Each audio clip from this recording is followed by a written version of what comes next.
Unit 1, Names and Places. Part 1, The Letters of the Alphabet.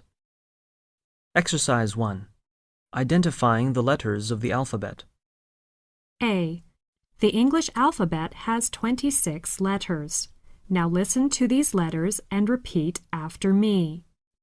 A, B, C, D, E, F, G, H, I, J, K, L, M, N, O, P, Q, R, S, T, U, V, W, X, Y, Z.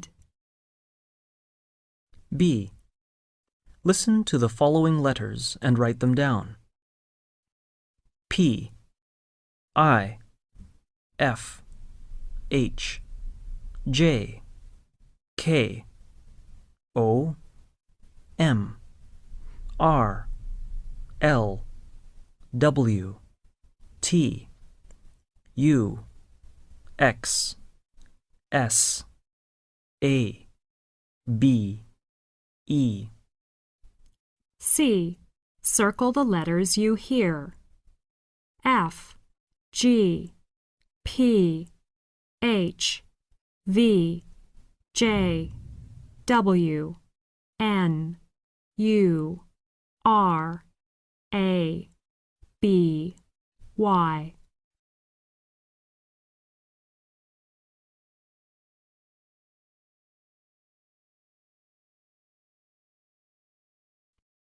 Exercise 2, Common Abbreviations. Listen to these common abbreviations below. Do you know what each one stands for? 1. BBC. 2. SOS. 3. WHO. 4. TUC. 5. ECM. 6. SDP. 7. ECE. 8. EEC. 9. IBA. 10. LEA.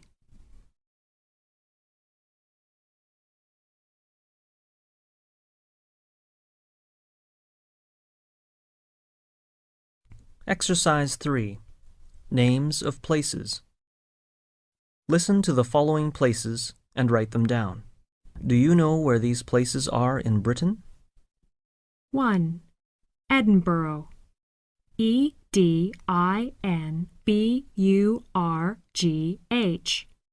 Edinburgh. 2. Glasgow. GLASGOW. Glasgow. 3. Aberdeen. ABERDEEN. Aberdeen.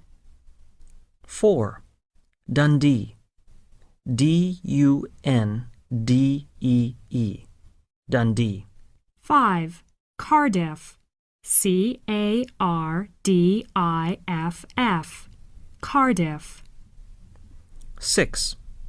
Swansea. SWANSEA. Swansea. 7.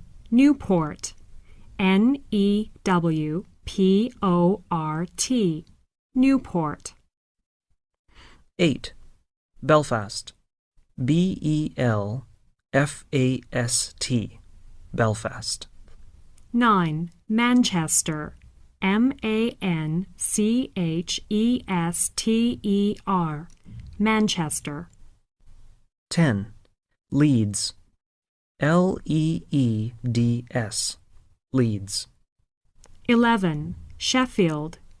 SHEFFIELD. Sheffield.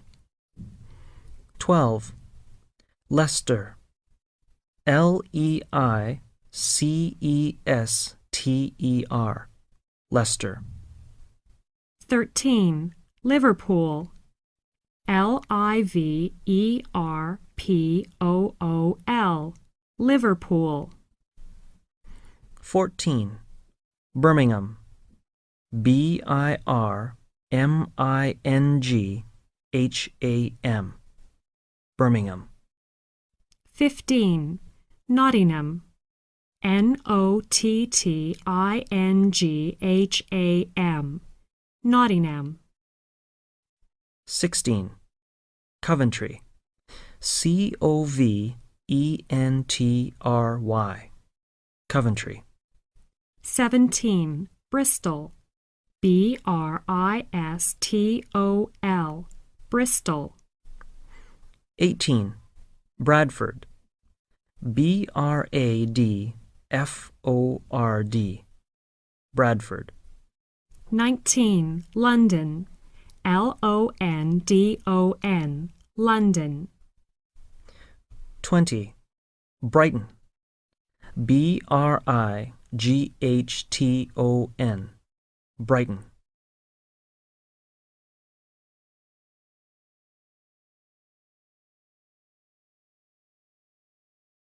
Part 2. Getting to know each other. Exercise 1. What is his name? Listen to the conversations and answer the questions. 1. Hi, Linda. I'm Joseph Miller. Everyone calls me Joe. Nice to meet you, Joe. And what's your last name again? It's Miller. It is spelled Miller. Thanks. 2. Hello, my name is Maria Tanaka, and I'm from the United States. Sorry, what's your name again? Okay, my first name is Maria. It's spelt Maria. And my last name is spelt Tanaka. Thank you, Maria. 3. Joe, this is my friend Sarah Green from France. Excuse me? What is her name? Sarah, Sarah, and her last name is spelled Green, Green. Thank you. And Sarah, you are welcome to the class. 4. Okay, Miss Smith, let me just check this information. Is your first name spelled Ellen? No, it's not. My first name is Eleanor. Could you spell your first name for me? It's spelled Elena. Okay, thank you, Eleanor. 5. Hi, Steve. How's everything? Not bad. How about you? Pretty good, thanks. What's that in your hand? A picture from my computer. Can I have a look? Sure. Here you are. Who is the man in the middle?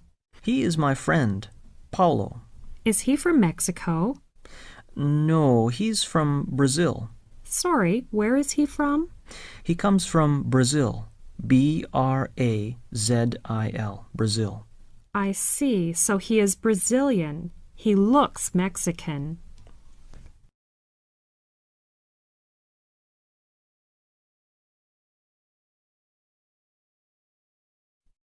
Exercise 2. Where are they from? Task A. Look at the map of Britain. Please listen and write down the people's names next to the place where they come from. 1. My name is Kevin Smith, Kevin, and I come from Edinburgh. Edinburgh is a very beautiful city. You're welcome to my city.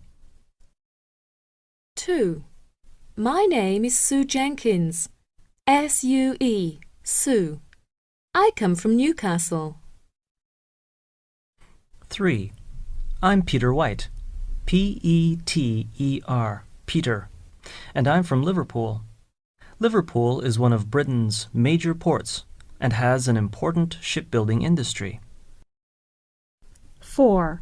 I'm Sally Green, Sally, Sally, from Glasgow. 5. My name is Richard Lee, Richard, Richard, and I'm from Cardiff. 6. I'm Mary Snow, Mary, Mary, and I teach in London. 7. Hi, I'm Steve Hansen, Steve, Steve. I come from Manchester University. Manchester is one of the large industrial centres as well. 8. Hello, I'm James Smith, James, James, from Belfast. Belfast is the capital of Northern Ireland. It's a beautiful city and is well known for its shipbuilding. 9. Hi, this is my friend Linda from Nottingham. She studies at Nottingham University. 10. Hello, nice to meet you. I'm Chris from Cambridge University. Now listen to the additional information. 1.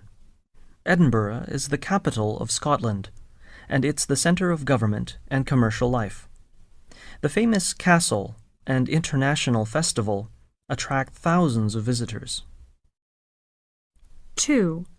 Glasgow, Aberdeen, and Dundee are the chief cities in Scotland. 3. Aberdeen is Scotland's chief fishing port. 4. Cardiff, Swansea, and Newport are the chief urban centres in Wales.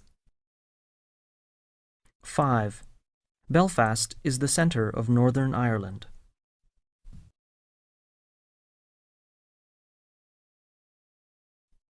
Exercise 2. Where are they from? Task A. Look at the map of Britain. Please listen and write down the people's names next to the place where they come from. 1. My name is Kevin Smith, Kevin, and I come from Edinburgh. Edinburgh is a very beautiful city. You're welcome to my city. 2. My name is Sue Jenkins, Sue, Sue. I come from Newcastle. 3. I'm Peter White, Peter, Peter, and I'm from Liverpool. Liverpool is one of Britain's major ports and has an important shipbuilding industry. 4. I'm Sally Green, Sally, Sally, from Glasgow. 5. My name is Richard Lee, Richard, Richard, and I'm from Cardiff. 6. I'm Mary Snow, Mary, Mary, and I teach in London. 7. Hi, I'm Steve Hansen, Steve, Steve. I come from Manchester University. Manchester is one of the large industrial centres as well. 8. Hello, I'm James Smith, James, James, from Belfast. Belfast is the capital of Northern Ireland. It's a beautiful city and is well known for its shipbuilding. 9. Hi, this is my friend Linda from Nottingham. She studies at Nottingham University. 10. Hello, nice to meet you. I'm Chris from Cambridge University. Now listen to the additional information. 1. Edinburgh is the capital of Scotland, and it's the centre of government and commercial life. The famous castle and international festival attract thousands of visitors. 2. Glasgow, Aberdeen, and Dundee are the chief cities in Scotland. 3. Aberdeen is Scotland's chief fishing port. 4. Cardiff, Swansea, and Newport are the chief urban centres in Wales. 5. Belfast is the centre of Northern Ireland.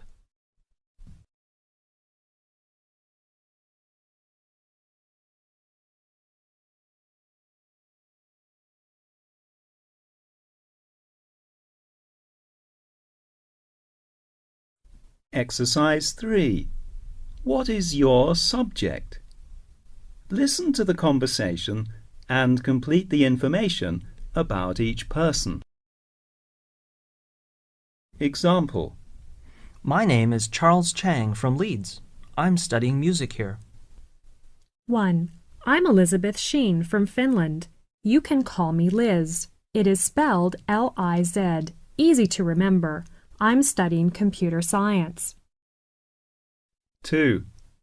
Hi, I'm Chris, C-H-R-I-S, from the United States. I'm studying engineering. 3. My name is Paulo White, and I come from Japan, and I'm studying English.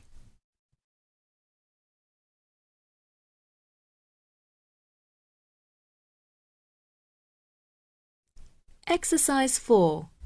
Introducing yourself. Listen to some self-introductions and complete the information about each person. 1. Hello, I'm Erica from Leeds. I'm a freshman in college. I like sports and I go swimming after school. I go about once or twice a week. 2. Hi, my name is Marty Cheen from York. I'm a salesman in a big department store. I like music and I often go to concerts at weekends. 3. I'm Tim Russell from Edinburgh. I'm a college student. College is very expensive, so I have to do a part-time job in a restaurant at weekends. I plan to visit Europe this summer, so I have to save almost every penny for this trip as well. 4. My name is Linda from London. I'm in high school at present. I have a part-time job in a fast food restaurant. It's hamburger heaven. I want to go to a good university, so I have to save all my money for college. I work 3 hours on Saturdays and Sundays. 5. Hello, I'm Rita from Bristol. I'm a receptionist at the BBC. My job is to answer the phone. I like to talk to people. I like to go shopping with my friends after work, too. 6. My name is Chris from Leeds. I'm a bank manager in the Midland Bank. I like rock music very much. I have twin girls, and they love rock music too. 7. I'm Sue from Manchester. I'm an EFL teacher. I teach in the London International School. I often take my students to see films. After school, I like going to dramas very much. My favourite is Hamlet. 8. Hi, I'm Richard Lee from Birmingham. I'm a doctor and work in the General Hospital. I love sports. My favourite sport is swimming. I swim twice a week. I also like to play football. Exercise 5. Are you from Australia? Listen to the conversation carefully. Fill in the table below as you listen. Hi, my name is Rich from the United States. Are you from Australia? No, I'm from New Zealand. And what are you studying? I'm studying chemistry. And what are you studying here? I'm studying social science.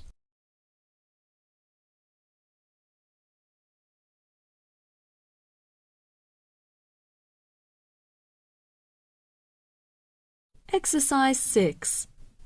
What's your last name?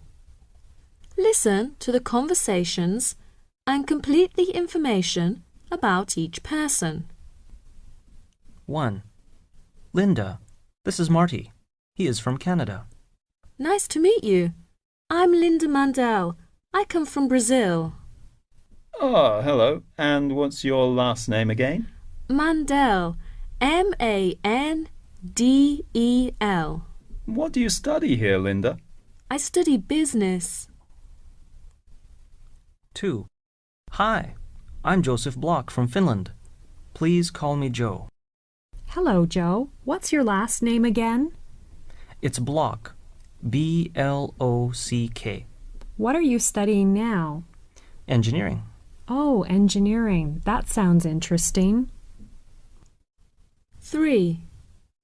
OK, Ms. McLean. Let me just check this information. Is your first name spelt E-L-L-E-N? No, my first name is Elena. It's spelled E-L-E-N-A. OK, thanks. And you are from Brazil, correct? No, I'm not from Brazil. I'm from Mexico. Oh, sorry. Mexico. But you are studying English, right? Yes, that's right.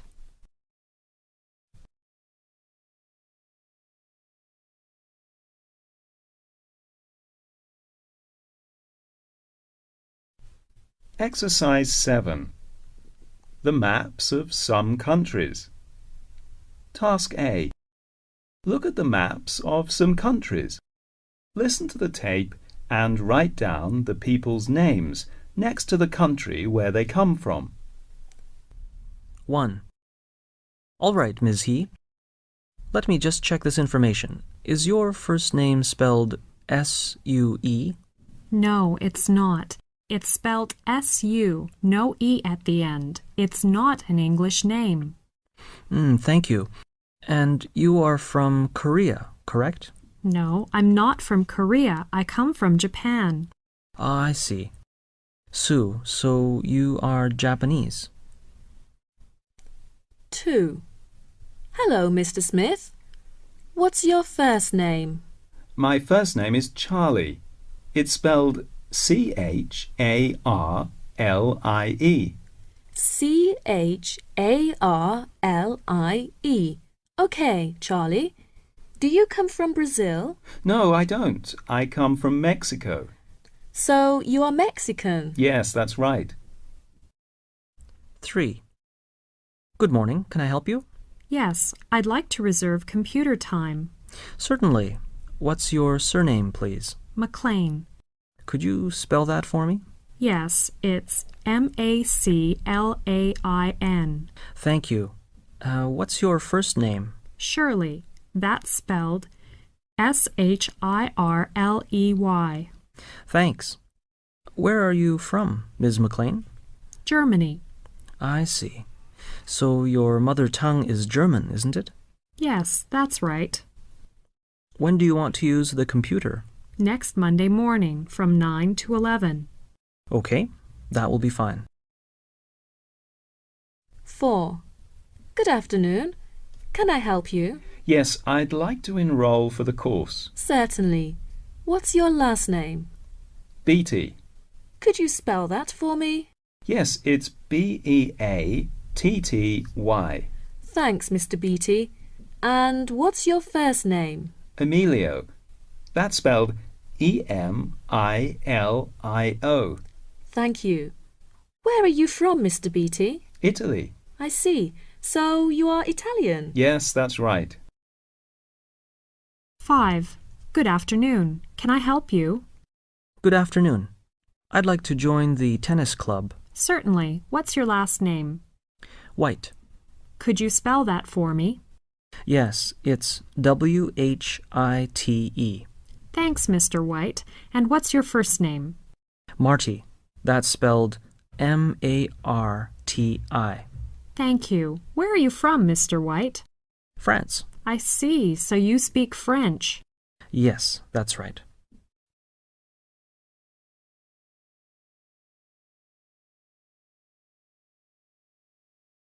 Exercise 8. That sounds interesting. Listen to the conversation carefully. Fill in the table below as you listen. Steve, who are the two women over there? Oh, their names are Shirley and Linda. Hi, Shirley. This is Anne. She's from Canada. Hello, Shirley. Nice to meet you. Hi, Anne. Nice to meet you too. What do you study here? I'm studying biology. And what's your subject? It's engineering.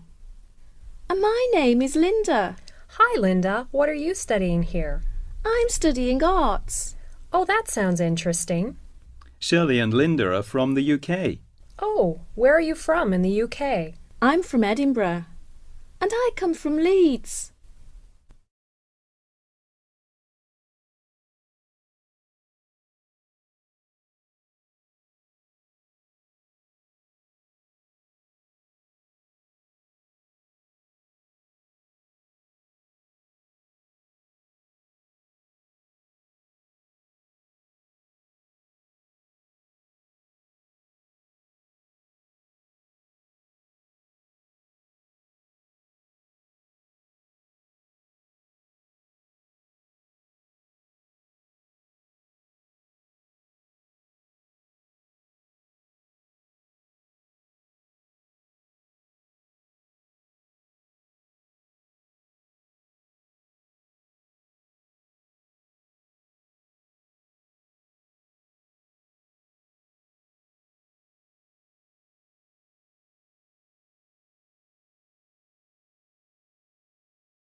Unit 2, Numbers. Part 1, Cardinals. The numbers used to count the objects in a group are called cardinal numbers. 1, 2, 3, etc. 1, 2, 3, 4, 5, 6, 7, 8, 9, 10, 11, 12, 13, 14, 15, 16, 17, 18, 19, 20, 30, 40, 50, 60, 70, 80, 90, 21, 32, 43, 54, 65, 76, 87, 98, 99.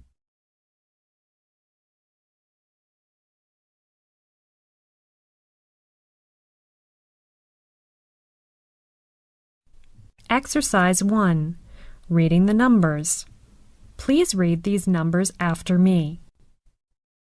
13, 18, 7, 20, 23, 31, 54, 39, 71, 14, 40, 58, 60, 67, 85, 97.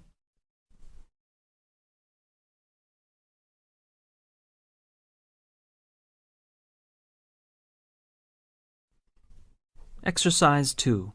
Number dictation. Listen to the following numbers and write them down.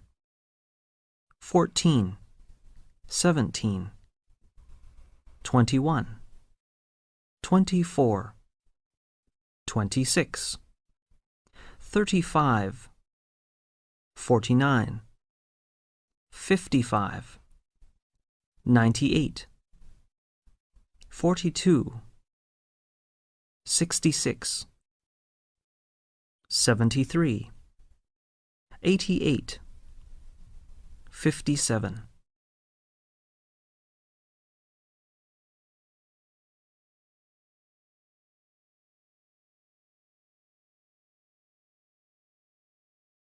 Exercise 3. Ticking the numbers you hear. You will hear someone reading the numbers in the box. Some of them are correct and some are not. When the number is correct, put a tick by it. If it's wrong, put a cross. Look at the box below and listen to the tape. 5, 63, 99, 40, 27, 52, 36, 11, 74, 52, 93, 60, 19, 88, 12, 26, 35, 43, 78, 77, 49.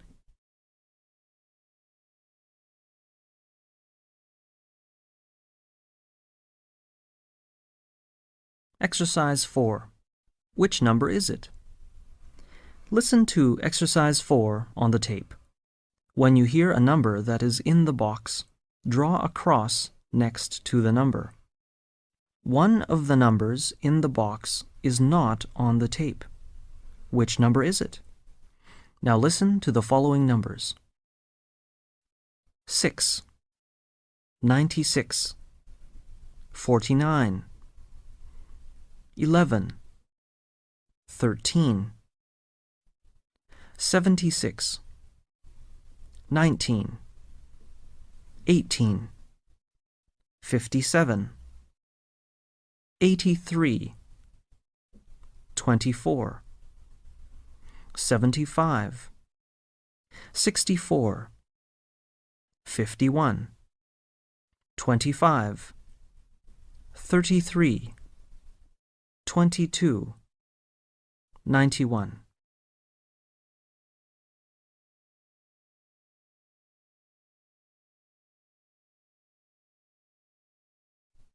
Exercise 5. The number practice. Listen carefully and write the number in the blank.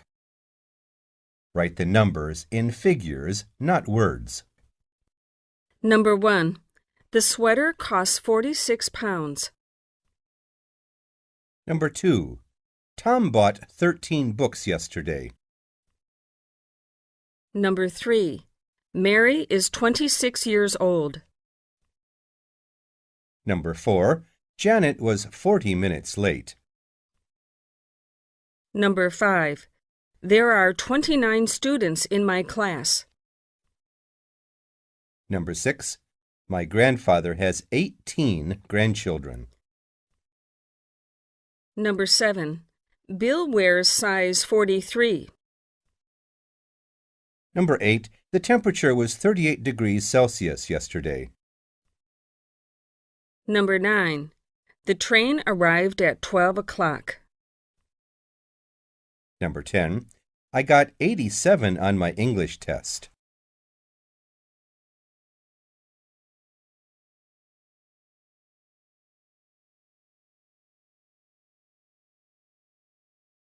Exercise 6. Discriminating between teens and tens. The teen numbers, those between 13 and 19, are often confused with the multiples of 10, 30, 40, 50, 60, 70, 80, and 90. This lesson is for practice in hearing the differences in the following pairs of numbers: 13, 30, 14, 40, 15, 50, 16, 60, 17, 70, 18, 80, 19, 90. It is important to listen to the last part of each word. Listen carefully, be ready to write. Draw a circle around the correct number. Number 1. The student from New York bought 15 new books last week. Number 2. My Uncle George lives at 30 Kings Road. Number 3. Mr. Johnson was 14 minutes late for his lecture. Number 4. It took 16 hours to finish his work. Number 5. Mary finished the test in 70 minutes. Number 6. My friend Alan lost 19 pounds the first day of class. Number 7. I paid £80 for that coat. Number 8. He lives at 5062 Green Street, York. Number 9. Her address is 1340 Farm Street, Brighton. Number 10. We bought 40 CDs last month.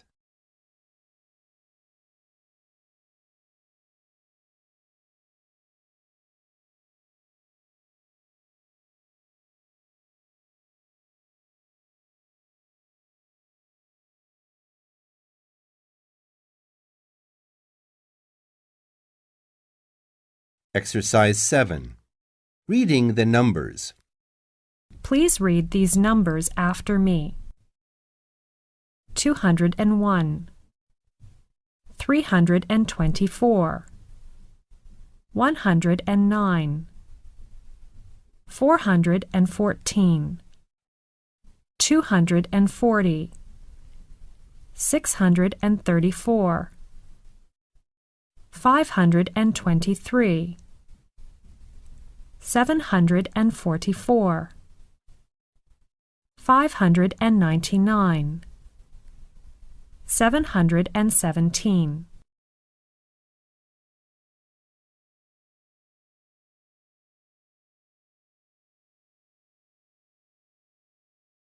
Exercise 8. Number dictation. Now listen to the following numbers and write them down.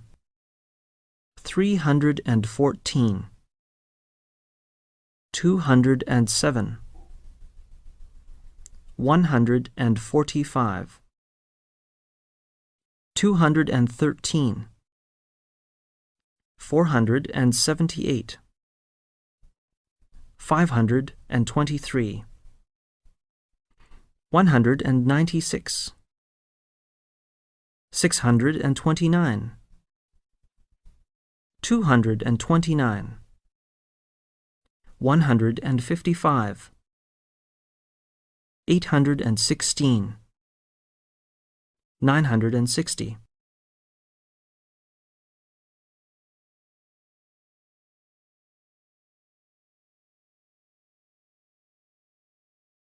Exercise 9. Circulation of British newspapers. Listen to the recording and write down the numbers in the correct column. You are going to hear about the circulation for some national newspapers in Britain in 1994.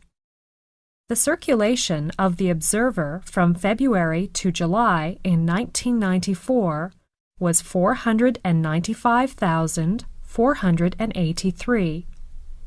The Independent's circulation was 275,447. The Guardian was 400,856, and the Financial Times circulation was 296,634. The circulation of the Sunday Express was 1,544,404, and the daily express was 1,358,246. Britain's most popular papers were The Sun and the Daily Mirror. The circulation of The Sun was 4,101,988, and the Daily Mirror was 2,496,076.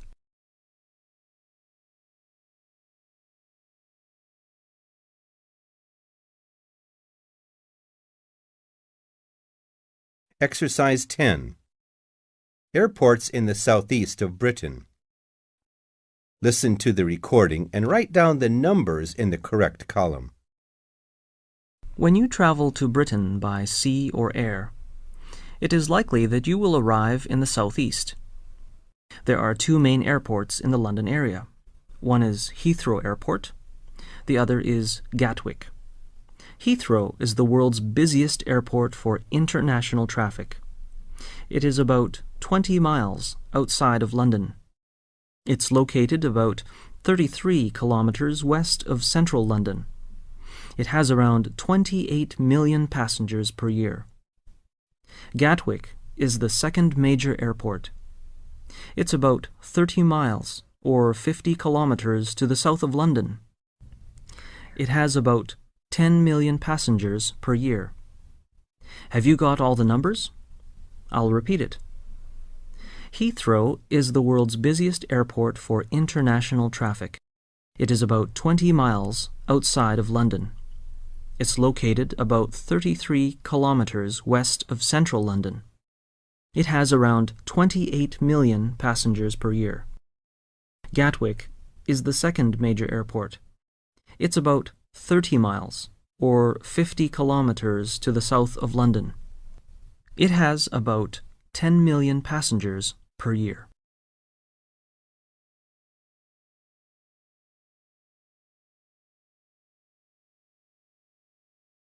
Exercise 11. Practical problem solving. Write the numbers. How fast can you figure out the answers?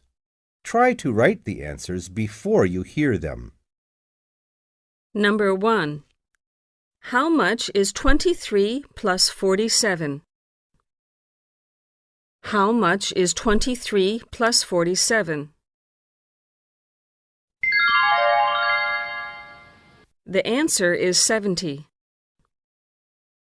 Number 2. How much is 62 plus 17? How much is 62 plus 17?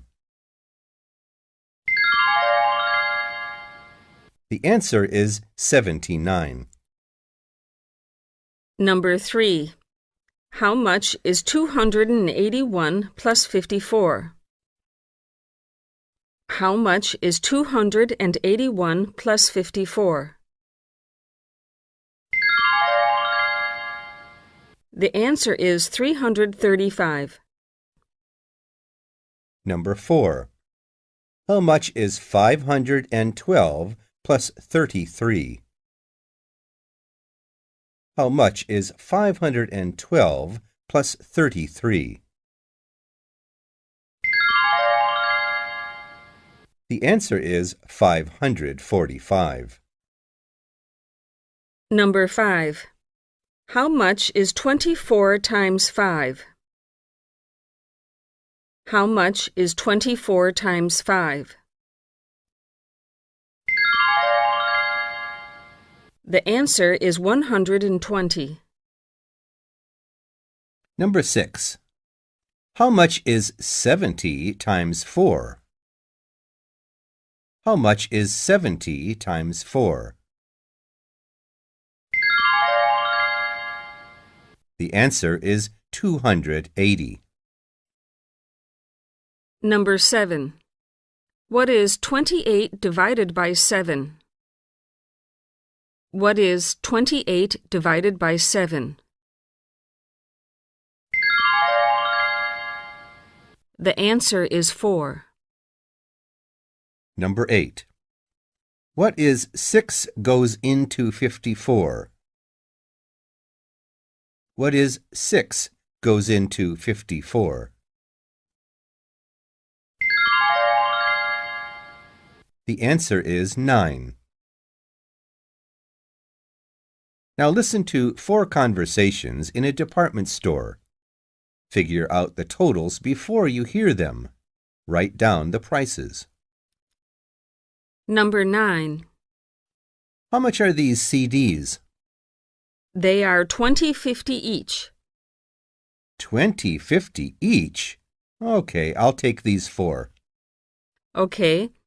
4 CDs at $20.50. That comes to 82 pounds. Number 10. How much is this dress? The red one? Yeah, It's $15.49. $15.49. Okay, I'll take 10. Okay, 10 dresses at $15.49. That comes to 154 pounds 90 pence. Number 11. May I help you? Yeah, I'd like these. Okay, 2 ties, 36. 1 shirt, 50.74. A cap is 10 pounds 99. The total is 97 pounds and 73. Number 12. Hi, good morning, Mr. Smith. Good morning. Okay, let me see what you have in your basket. 1 sweater, that's $160. The coat is $80.89, and 2 shirts are $90.24. The total is £331 13 pence.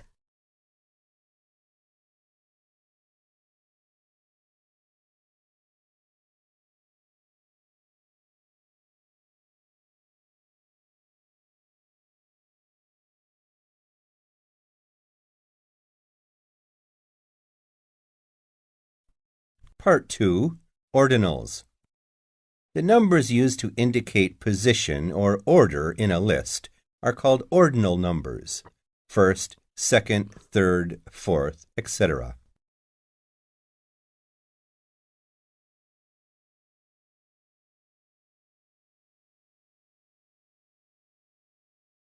Exercise 1.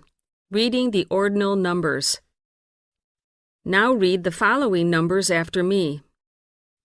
First, second, third,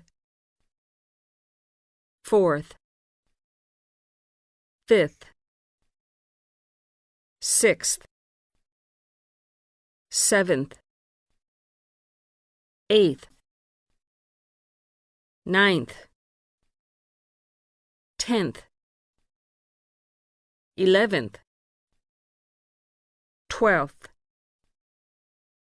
13th, 14th, 15th, 16th, 17th, 18th, 19th, 20th, 21st, 22nd, 23rd, 24th, 25th, 26th, 27th, 28th, 29th, 30th,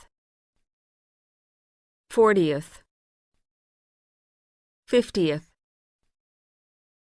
60th, 70th, 80th, 90th, 100th, 1000th.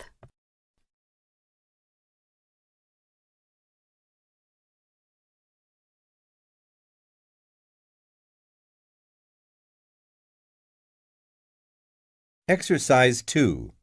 Ordinal number dictation. Listen to the recording and write down the numbers you hear. Write the numbers in words. Number 1, fourth. Number 2, first. Number 3, fifth. Number 4, third. Number 5, ninth. Number 6, seventh. Number 7, 18th. Number 8, 40th. Number 9, 50th. Number 10, 90th. Number 11, 20th. Number 12, 32nd.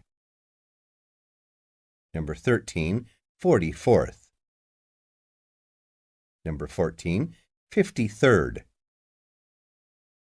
Number 15, 100th.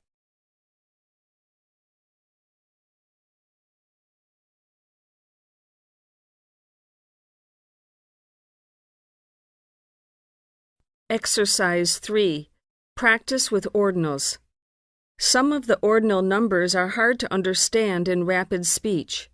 Certain ones are confused easily with others. This lesson is for practice with confusing pairs of ordinals. Listen to the suffix ending of each number. Listen carefully and circle the correct number. Number 1. My office is on the 6th floor. Number 2. The team from Shanghai won the first place in the tennis match. Number 3. Jim was the 27th in the last marathon race. Number 4. Mary's birthday is on the 25th of September. Number 5. Our seats are in the 23rd row. Number 6. The meeting will be on the 3rd of April.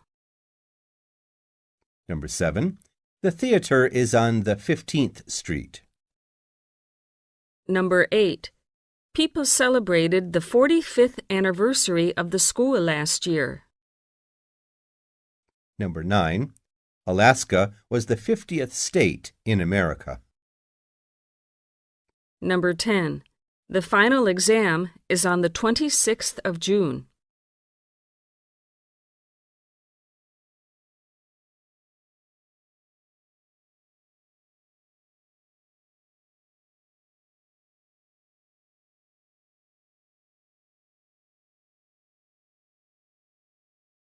Part 3. Decimal fractions. In decimal fractions, an O has two names. If it comes before the decimal point, it's called naught. After the point, it's pronounced O. Numbers before the decimal point are said normally. 1, 2, 10, 13, 24, 200, etc. After the point, we say each number by itself. We don't say 100, 1,000, etc. E.g., 1.23, we say 1.23. Look at the notes. 0.1, 0.01, 0.002, 2.123, 41.005.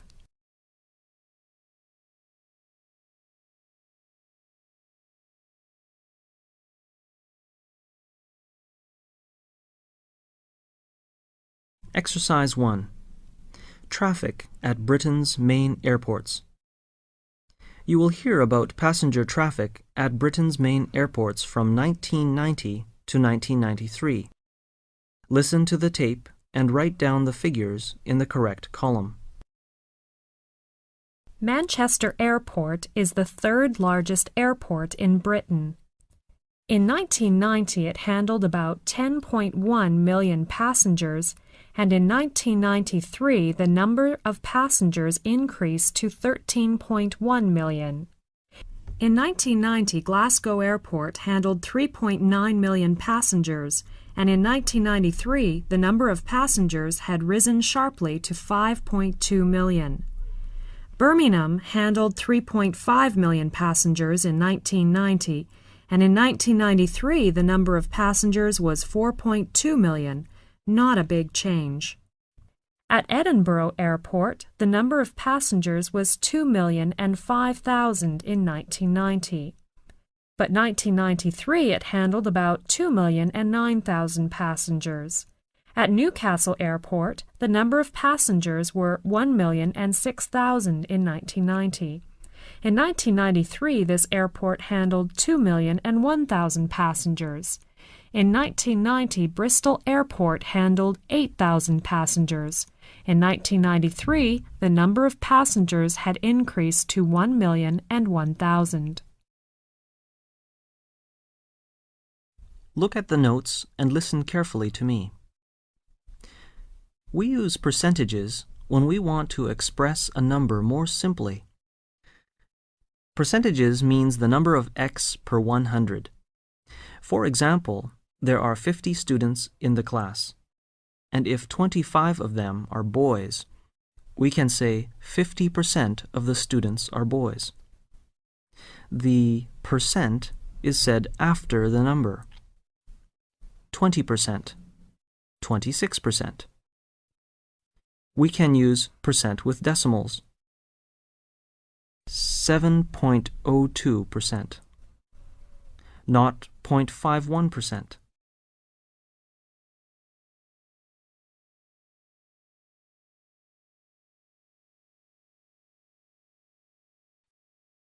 Exercise 2. Household expenditure. Now listen to the report on consumers' expenditure in 1983 and 1993 at market prices and write down the percentage in the correct column. The percentage of household expenditure on food decreased slightly from 15.1% in 1983 to 11.4% in 1993. Alcoholic drink was 7.1% in 1983, but fell to 6% in 1993. And tobacco was 3.3% in 1983, but only 2.7% in 1993.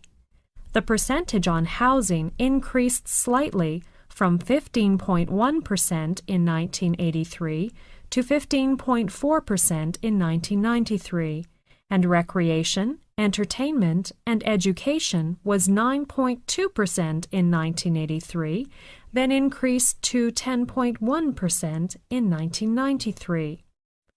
The percentage of consumers' expenditure on other goods and services showed a large jump from 13.5% in 1983 to 19.4% in 1993.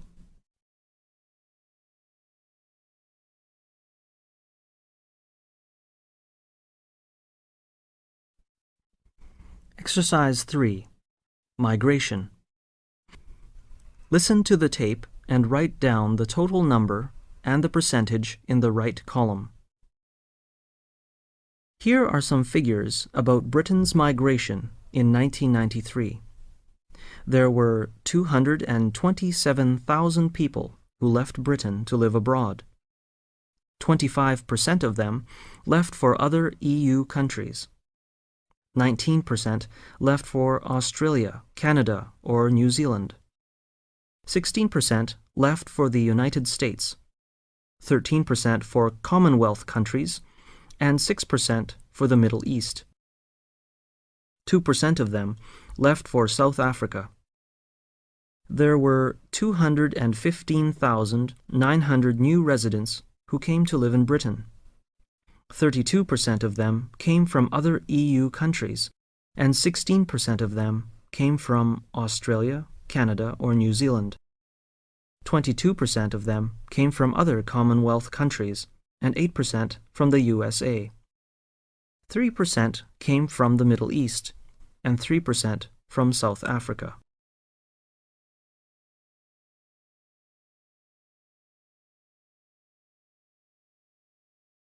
Exercise 4.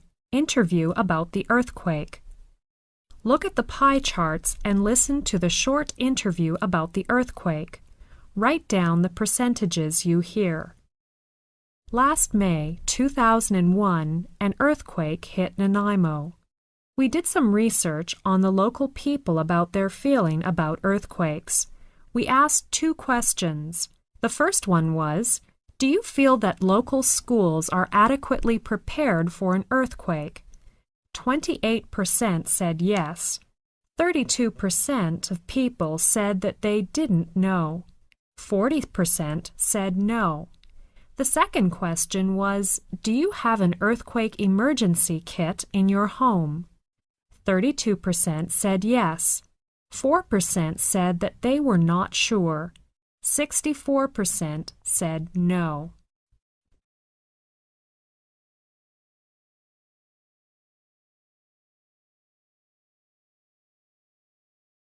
Exercise 5. British Trade. You will hear a talk about British trade in 1993. As you listen, write down the percentages in the appropriate places. Look at 2 pie charts below. They give you some information about British trade by geographical distribution in 1993. The left pie chart is for exports, and the right one is for imports. Now let's look first at the left pie chart, the exports pie chart. You can see the European Union took a big proportion of Britain's exports trade in 1993. It accounted for 53%, and the other countries took 15%. Oil exporting countries took 5%, and other developed countries were 4%. North America took 14%, and other Western Europe countries took 8% of Britain's export trade in 1993. Now let's take a look at the right pie chart, which is for imports. The distribution here is similar. The European Union took 50% of Britain's imports in 1993. The other Western Europe countries took 12%. North America took 13%, and other developed countries took 7%. Oil exporting countries took only 3% of Britain's imports. The other countries took 15% of Britain's imports.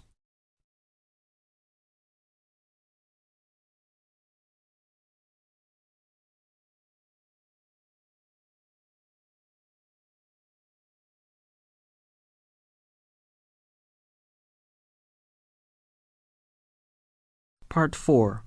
Money. Exercise 1. How much is this? Listen to the tape and write down the price for each item. 1. How much is this CD player? It's £120. 2. How much does this bicycle cost?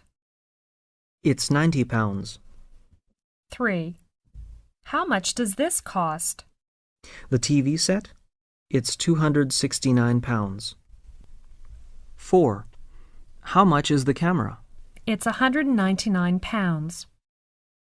5. How much does this radio cost? It's only £49. 6. How much do the binoculars cost? £69.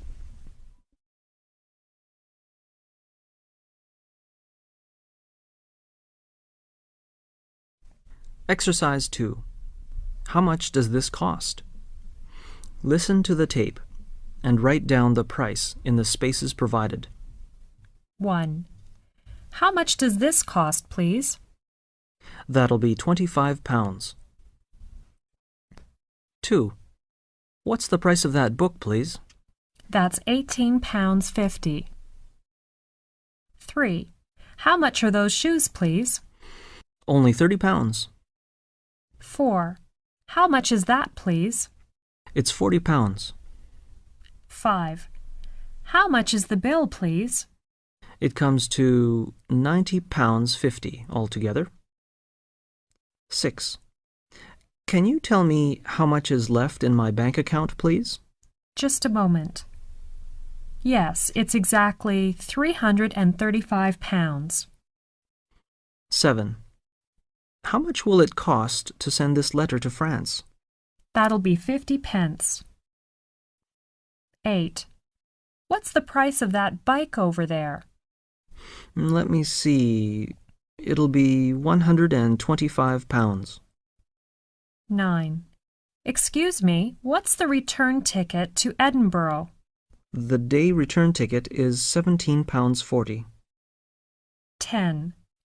How much does this cost, please? Oh, this? It's only 60 pence.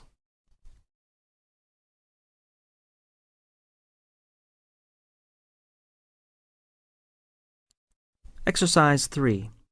Living in London. Listen to the talk and write down the prices in the boxes provided.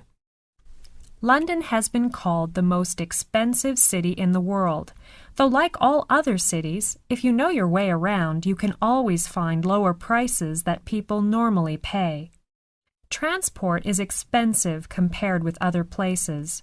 The minimum bus fare is 40 pence. This is only for about a kilometer's ride. If you want to go further, you have to pay more. The fares on the Underground are the same.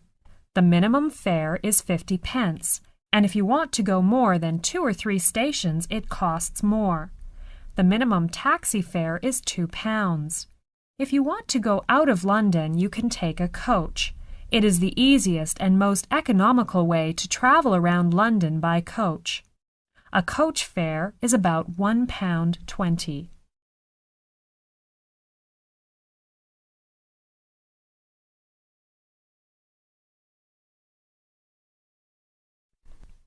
Exercise 4. Living in London. Listen to the second part of the talk and write down the prices in the boxes provided. In London, accommodation is another very expensive thing. You would pay about £40 a week for one room.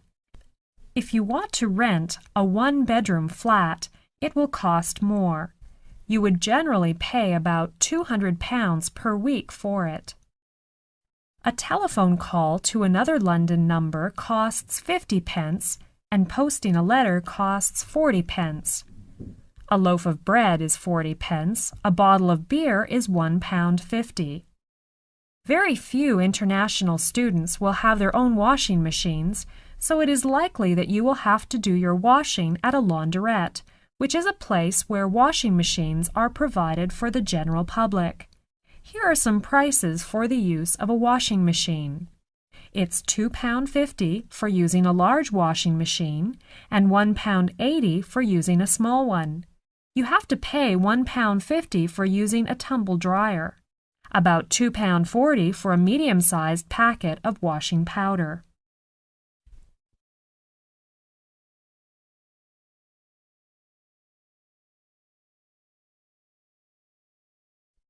Exercise 5. Living in London.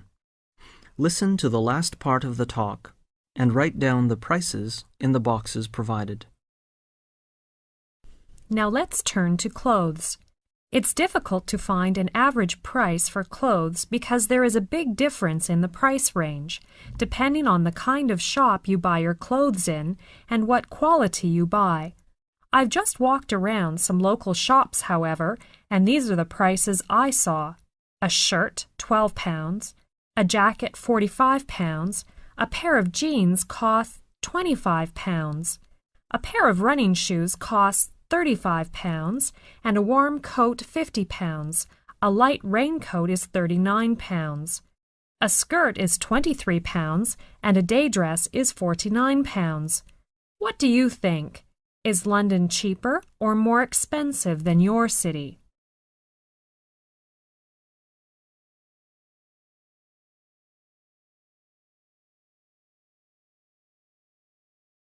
Part 5. Time. Exercise 1. Can you tell me the time? Listen to the tape and write down the times. 1. Excuse me, can you tell me the time, please? Yes, it's 2:45. 2. Do you have the right time, please? I think it's 1:30. 3. Do you know what time is the next train to Leeds, please? Yes, it's 20 to 4. 4. When do the banks open, please? At 9 o'clock. 5. What time does the film finish, please? 20 past 7. 6. When did they come? At 25 to 5. 7.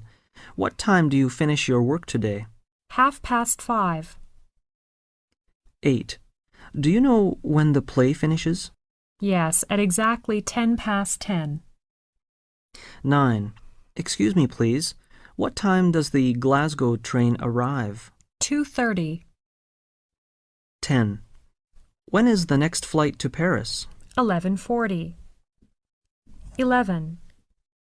What time does the Oxford train arrive? 18:30. 12. When does the Tokyo flight leave? 19:40. 13. What's the next train to Liverpool? 10 past 5. 14. What time does the London train arrive? 20 past 7. 15. When does your mother come? 9:30. 16. When does the teacher come? 10 past 8.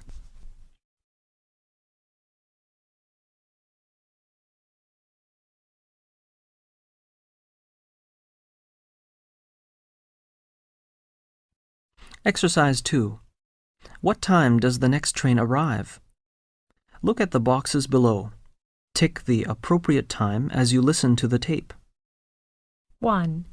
Excuse me, please. What time does the next train arrive? 14:40. 2.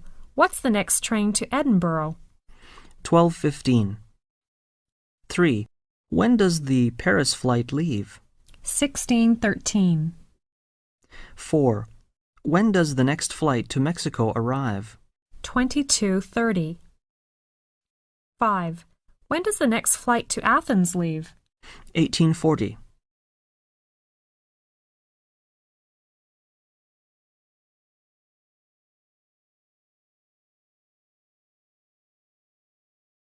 Exercise 3. Daily schedules. You are going to hear a conversation between two friends. As you listen, write down some of the details in the right column. You will need to write a time or length of time, or a few words to describe the activities. Some of the items have already been completed. How do you spend your day, Tom? Well, right now I'm in high school, but I also have a part-time job. But I'm pretty busy. I get up early, around 6 a.m. Then I work from 7 until 9. I go to school at 9:30, and I study until 4 p.m. Then I work again from 5 until 7. So what do you do? I'm a dog walker. What? What's that? A dog walker. I take people's dogs for walks. It's great, and it keeps me in good shape, too.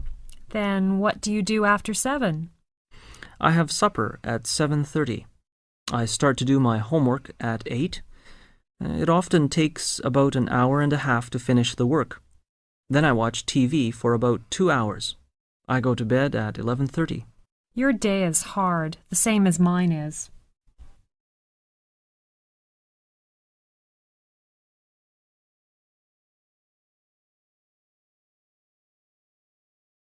Exercise 4. Mike and Ellen's Day. Listen to Mike, Susan, and Ellen talk about their daily schedules. Complete the chart below as you listen. Hello, my name is Susan Miller. I'm a newspaper reporter. I'm taking a survey on people's daily schedule. Mike, could you tell me what your job is? Sure, I'm a bank manager. That's great. So what are your working hours? Well, it's a regular 9 to 5 office job, so I get up at 7 a.m. and get home around 6 p.m. That's okay, though I like to go out with my friends at night. I go to bed around 11. Thank you, Mike. What about you, Ellen? My job is a bit different. I'm a flight attendant. I start work at 6 in the morning, so I have to get up before 5 a.m. Wow, that's too early for me. I usually get up at 8 in the morning. Why do you get up so late? Because I go to bed very late, usually about 1 o'clock in the morning. I get home at 8 in the evening, then I often have to work late for next day's newspaper. I see.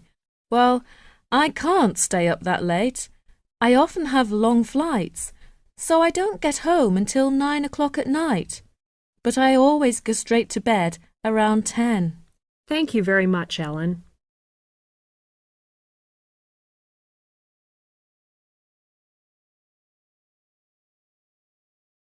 Part 6. The telephone. Exercise 1. Inquiry. Listen to the following conversations and fill in the missing information in the spaces below. 1. Can I help you? Yes, could you give me Hilton Hotel's telephone number, please?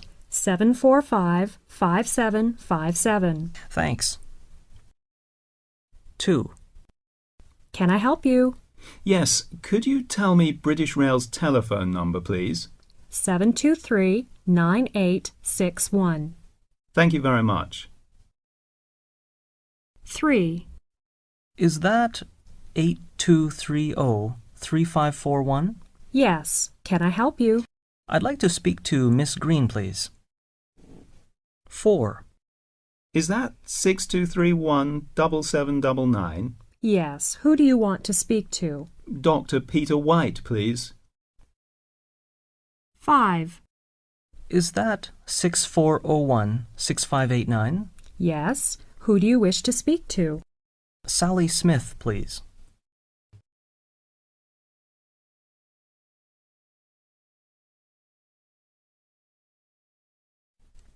Exercise 2.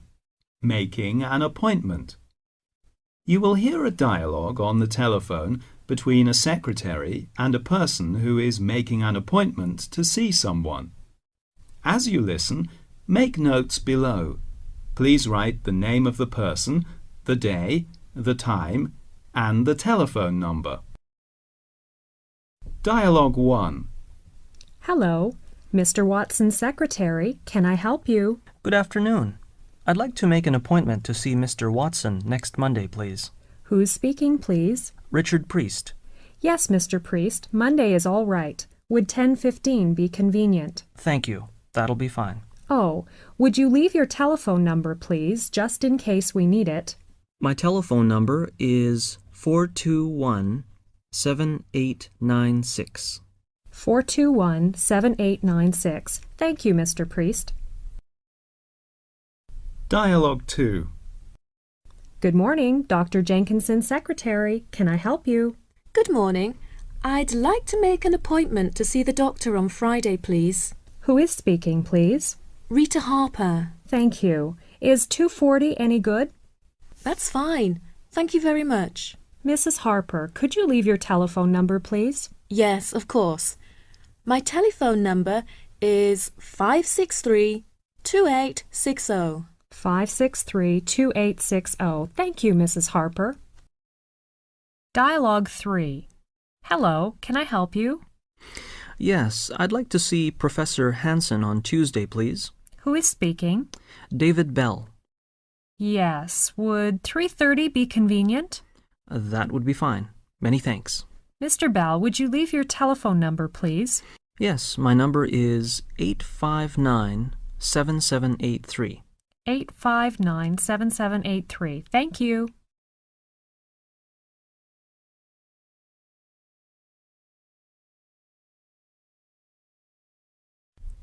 Exercise 3. Telephone message. Listen to the conversation and fill in the missing information in the right place. Good morning, British Council. Hello, may I speak to Ms. Proctor? I'm sorry, she is not in. Can I take a message? Yes, please. This is Mr. Kale. Is that Gale? No, it's Kale. Thank you. Please tell her the meeting is on Tuesday at 9:30 in room 214. Tuesday at 9:30 in room 214. And would you ask her to call me this afternoon to confirm this? My number is 541-3099. 541-3099. Yes, Mr. Kale, I will give Ms. Proctor the message. Thank you. Goodbye. Goodbye.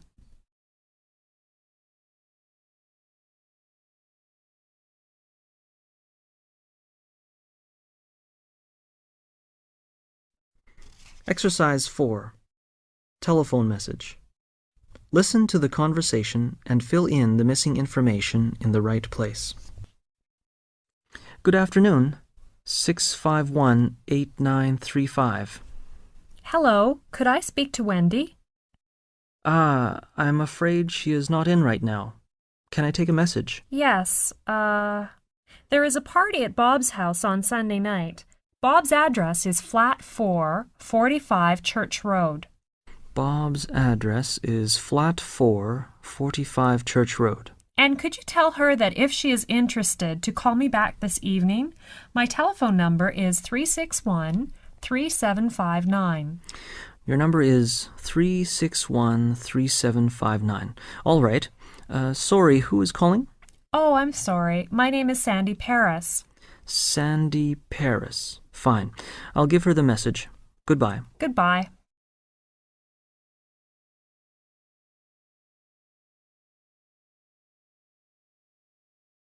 Exercise 5. Telephone message. Listen to the conversation and fill in the missing information in the right place. Good morning, Oxford University. May I help you? Hello, I want to speak to Professor White, please.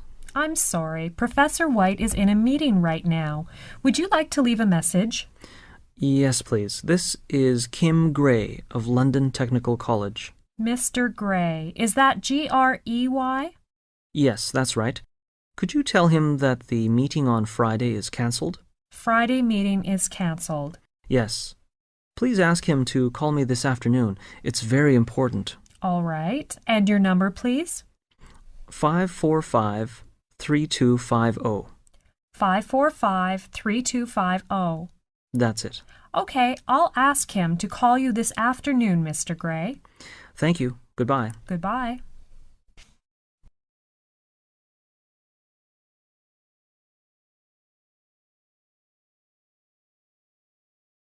Part 7. Dates. Exercise 1. Days and months. Listen to the days of the week and repeat after me. Sunday, Monday, Tuesday, Wednesday, Thursday, Friday, Saturday. Listen to the months of the year and repeat after me. January, February, March, April, May, June, July, August, September, October, November, December. Notes. 1. The numbers 1, 2, 3 at the end of dates are usually written first, second, third, also in 21st, 31st, 22nd, 23rd. The other dates are written with th after the numbers 4th, 6th, 20th, 27th, and 30th. 2. Ordinal numbers. They are the same as those used in dates and are written and said as follows: first, second, third, fourth, fifth, etc. For numbers ending in 1, add st. For those ending in 2, add nd. For those ending in 3, add rd. And for all others, add th. Example: 21st, 22nd, 23rd, 14th, 35th.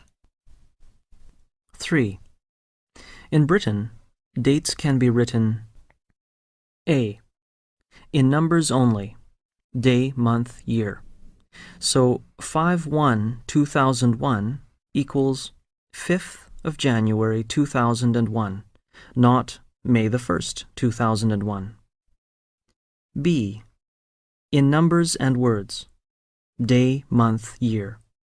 20th of December 2001, or month, day, year. December 20th, 2001. When you say the dates 2012-2001 can be the 20th of December 2001 or December the 20th, 2001.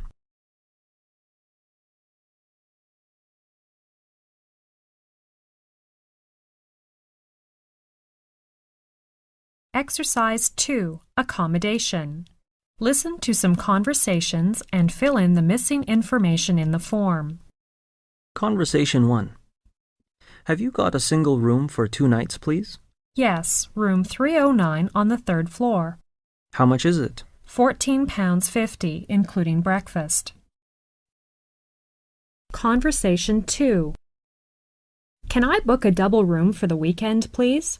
Yes, we have a room vacant on the 1st floor, number 135. How much does it cost? £25, including English breakfast. Conversation 3. Have you got a triple room for 1 week, please? Yes, room 205. It's on the 2nd floor. How much is it? £30 a night, including a private bath.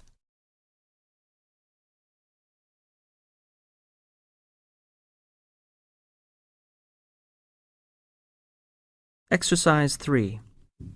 When does school start? Listen to the tape and tick the correct answer. 1. When does your mother arrive?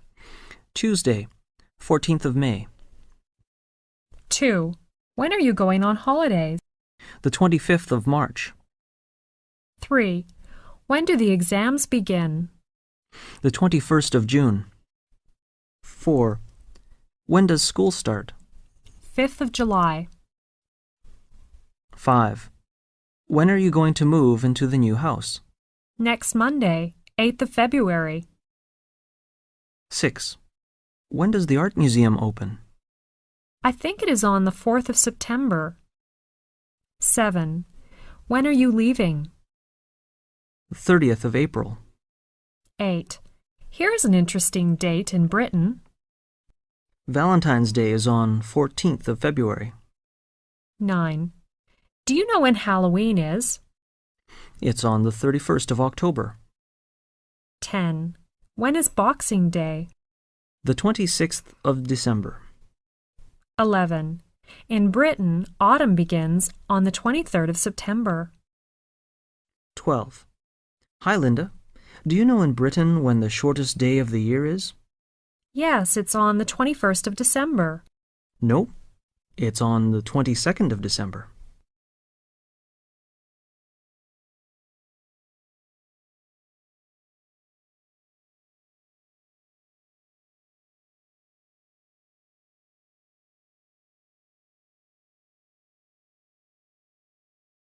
Exercise 4.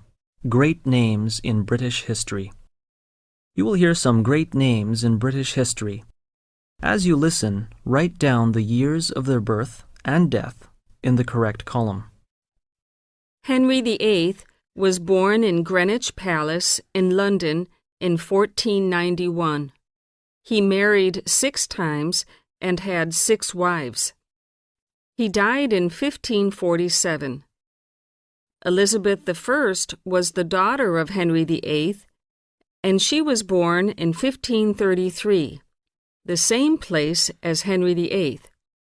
She was a very popular and strong queen. During her reign, England became very important in European politics, in commerce, and the arts. She died in 1603. She never got married. William Shakespeare was born in Stratford in 1564. By 1603, the year when Queen Elizabeth I died, Shakespeare was already the leading poet and dramatist of his time.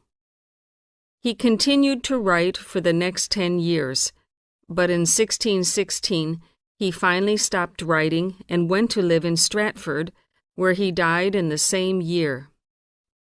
Queen Victoria was born in London in 1819 and died in 1901. Sir Winston Churchill was born in Blenheim Palace in 1874 and died in 1965.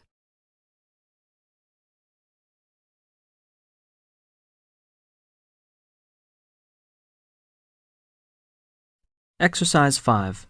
Find the difference. In this part, you will hear some short descriptions of festivals. You will be asked to compare the information that you hear with similar information that you read, and to underline the changes that have been made. Text 1. As you listen, read the text below and underline the 3 changes in the text. Valentine's Day. On the 14th of February, St. Valentine's Day, a lot of people send a card to the one they love or someone whom they have fallen in love with. People usually do not sign these cards, and a lot of time is spent trying to guess who has sent them. Text 2. As you listen, read the text below and underline the 4 changes in the text. Easter eggs. At Easter time, the British celebrate the idea of new birth by giving each other chocolate Easter eggs, which are eaten on Easter Sunday. On Good Friday, bakers sell hot cross buns, which are toasted and eaten with butter. Easter Monday is a holiday, and many people travel to the seaside for the day, or go and watch one of the sporting events, such as football or horse racing. Text 3. As you listen, please read the text below and underline the 5 changes in the text. New Year's Eve. New Year's Eve is on the night of the 31st of December. Most people stay up until at least after midnight in order to see in the new year. It's also the night of the year when most pubs and restaurants forget about their usual closing times and stay open until after midnight. In London, thousands of people go to Trafalgar Square to hear Big Ben chime midnight and traditionally take a shower in the fountains in Trafalgar Square. The Christmas tree is an annual gift from Norway. Text 4. As you listen, read the text below and underline the 6 changes in the text. Pancake Day. Ash Wednesday is the day in February when the Christian period of Lent begins. This refers to the time when Christ went into the desert and fasted for 40 days.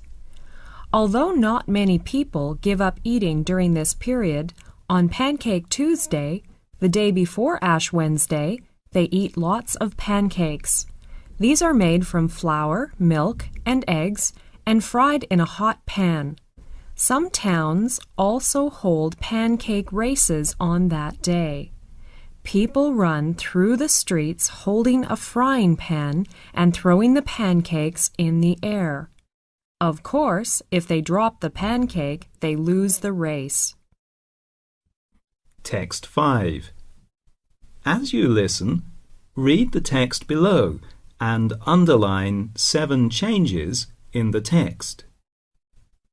Christmas. 25th of December is the most important festival of the year.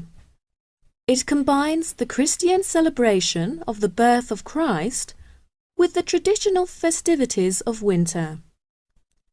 On the Sunday before Christmas, many churches hold a carol service where special hymns are sung.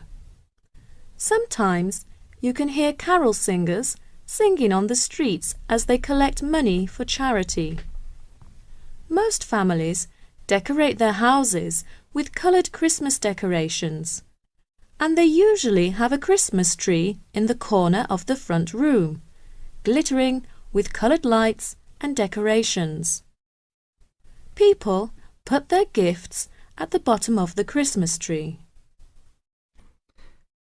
Text 6. As you listen, read the text below and underline 8 changes in the text. Halloween. On the 31st of October is Halloween. Halloween means Holy Evening. It's a more important festival in the United States than in Britain. Although it's celebrated by many people in the UK, it's particularly connected with ghosts. At parties, people dress up in strange costumes and pretend they are witches. They cut horrible faces in pumpkins and other vegetables and put a candle inside which shines through the eyes. People play difficult games, such as trying to eat an apple from a bucket of water without using their hands. In recent years, children dressed in white sheets knock on doors at Halloween and ask if you would like a trick or treat. If you give them something nice, a treat, they go away. If you don't, they play a trick on you, such as making a lot of noise or spilling flour on your front doorstep.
Unit 3, Survival English. Exercise 1, Health Problems. Listen to the conversation and fill in the missing information in the notes below. Hi, Ellen. What's the matter with you? I think I've got a terrible cold. My nose is stuffed up, and I've got a sore throat. Oh, that's too bad. You should be at home in bed. It's really important to get a good rest. Yeah, you're right. And have you taken anything for it? No, I haven't. Well, you should take some vitamin C, and it's also a good idea to drink lots of liquids. That's a good suggestion. I've a bottle of vitamin C at home. Have you seen a doctor? Not yet. Well, you'd better see a doctor first, and then go back home to rest. Yeah, I'll do it right now. Ellen, it's also helpful to cook chicken soup with some garlic in it, and drink a cup every half an hour. It really works. Oh, chicken stock for a cold? Okay, I'll try it. Thanks.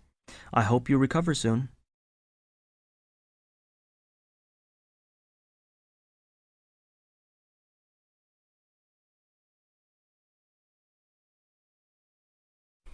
Exercise 2.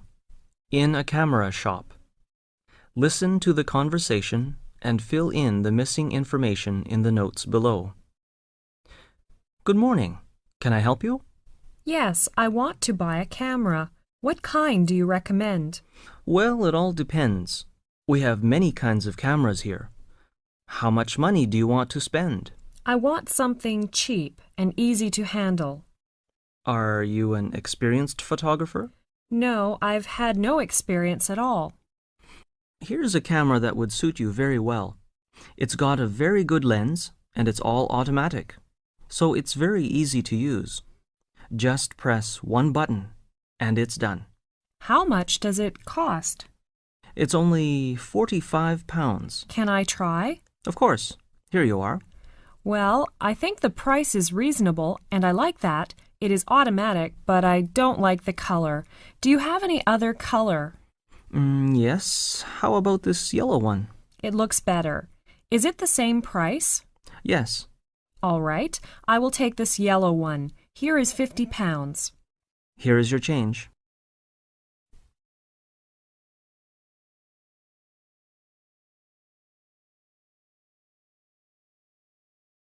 Exercise 3. In the restaurant. Listen to the conversation and tick the items that the wife and husband ordered on the menu. Good evening. Would you like to order now? Just a moment. Can we see what you've got on the menu first?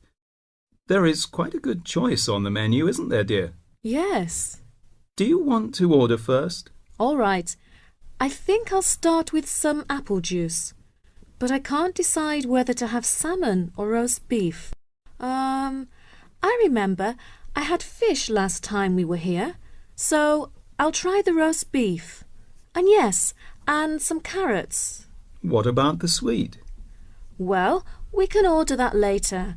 But I think I'll have some fruit salad. Shall I order some wine to go with the meal? Yes, that would be nice. So, what are you going to have? I'll start with chicken soup. And I love fish, so I think I'll have salmon and some peas. What are you going to choose for dessert? I think I'll have chocolate cake.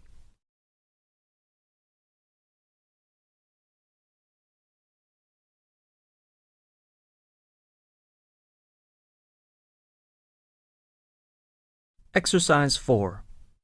At the reception desk in a hotel. Listen to the conversation and fill in the missing information. Good evening, sir. Good evening. My name is Arthur Collins. I believe you have a room reserved for me. Just a moment, Mr. Collins. Let me see. Collins. Yes. Mr. Collins, you booked a single room 3 days ago. Is that right? Yes, that's right. Mr. Collins, your room number is 405 on the 4th floor. Would you fill in this form, please? Certainly. How long do you intend to stay in the hotel, Mr. Collins? Let me see. Today is Monday, and probably I'm going to leave on Friday morning. On Friday morning, I see. Oh, excuse me. Where shall I put my passport number? Just at the bottom. That's right. Thank you. Oh, would you please wake me up at 7:10 in the morning, please? 7:10, certainly. Porter, please take Mr. Collins' suitcase to his room. Mr. Collins, please follow him. Thank you. You're welcome.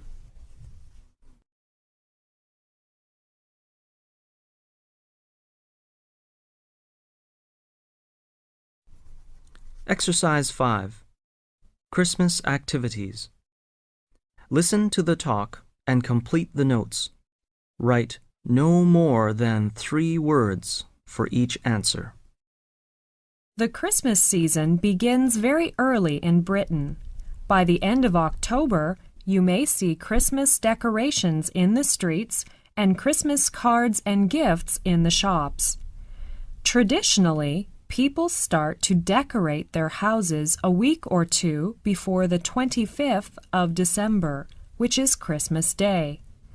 There are a lot of traditions connected with Christmas. The most important one is the giving of presents. Family members wrap up their gifts and leave them at the bottom of the Christmas tree to be found on Christmas morning. Children leave a long sock or stocking at the end of their bed on Christmas Eve, the 24th of December, hoping that Father Christmas will come down the chimney during the night and bring them small presents, fruit, and nuts. They are not usually disappointed. Sometimes on Christmas Day, the family will sit down to a big turkey dinner and Christmas pudding. Later, in the afternoon, they may watch the Queen on television as she delivers her traditional Christmas message to the United Kingdom and the Commonwealth. If they have room for even more food, they may enjoy a piece of Christmas cake or eat a hot mince pie. The 26th of December is also a public holiday, Boxing Day, and this is the time to visit friends and relatives or watch football.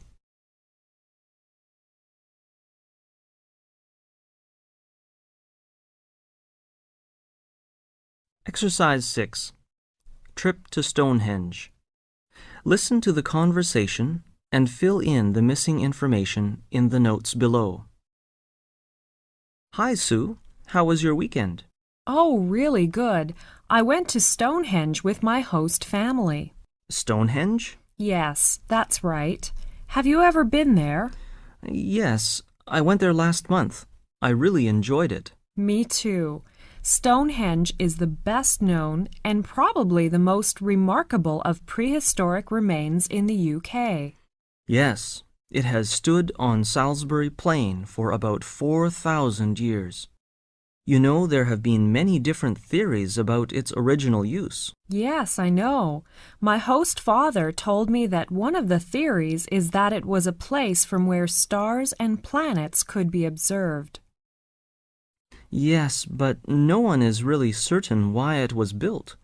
One of the things people have discovered is the positions of some of the stones relate to the movements of the sun and moon, so that the stones could be used as a calendar.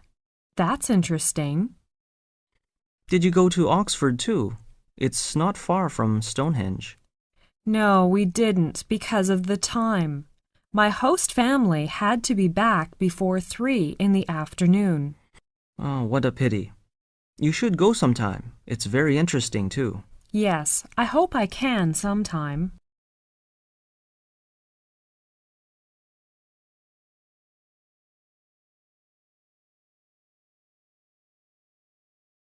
Exercise 7. Marriage. Sue Me and Steve are talking about marriage in America and in Korea. Listen to the conversation and fill in the missing information in the notes below. Hello, Steve. Have you read this article? Not yet. What is in it? There are some facts about families in the United States. It says that 50% of marriages end in divorce in the United States. That's quite high, isn't it? Do many people get divorced in Korea? No, most Korean couples stay together. Families are sure different in America. Well, there are more divorces, but what else is different? Well, I think people get married younger. How much younger? Oh, I think some people get married before the age of 20. Really? What else? A lot of women work after they get married, and I think most women who have babies go back to work fairly soon, too. Yes, according to the survey, 50% of American working women return to work within a year of having a baby. Do women in Korea usually work after they get married? No, a lot of women stay at home and take care of their families, but a few work. I see. Here are some more figures. It says 67% of women with children work, and 57% of children under 6 have 2 parents who work or a single parent who works.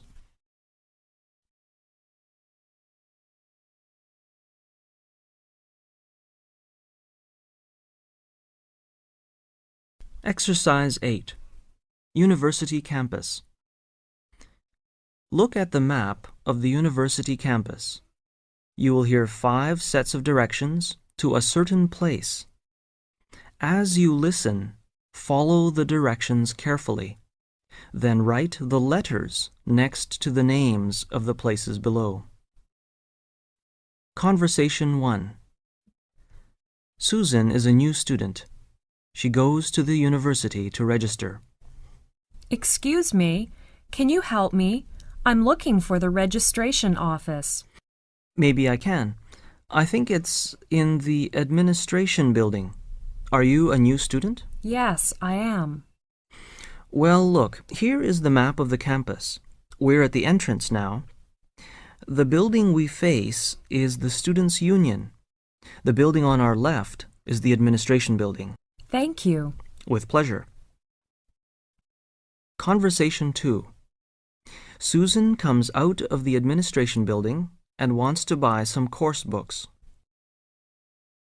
Excuse me, I'm a new student here. I'm looking for the bookstore. Do you know where it is? The bookstore? Let me see. We are at the administration building. Do you see the gymnasium there? The one facing us on the left? Yes. Is it the tall, white building over there? Right. The bookstore is behind the gymnasium, between the cinema and the bank. I see. Thank you very much. You are welcome. Conversation 3. Susan comes out of the bookstore and she plans to go to the tennis club. Excuse me, could you tell me where the tennis club is? Tennis club? I think it is in the sports center. When you go to the sports center, you will find a swimming pool. The tennis club is opposite it and next to the playground. You can't miss it. Thanks a lot. Conversation 4. Excuse me, I'm looking for the computer center. Could you tell me where it is? The computer center. Yes, it's next to the library, opposite the recreation center. Next to the library, opposite the recreation center. Yes, that's right. Thank you very much. Conversation 5. Excuse me, could you tell me where the cafeteria is? Oh, cafeteria? I think there is one in the recreation center. Recreation center? Yes. When you come to the recreation center, you will see 3 buildings there. The middle one has a cafeteria. You can see a big signpost there. You can't miss it. Thank you very much.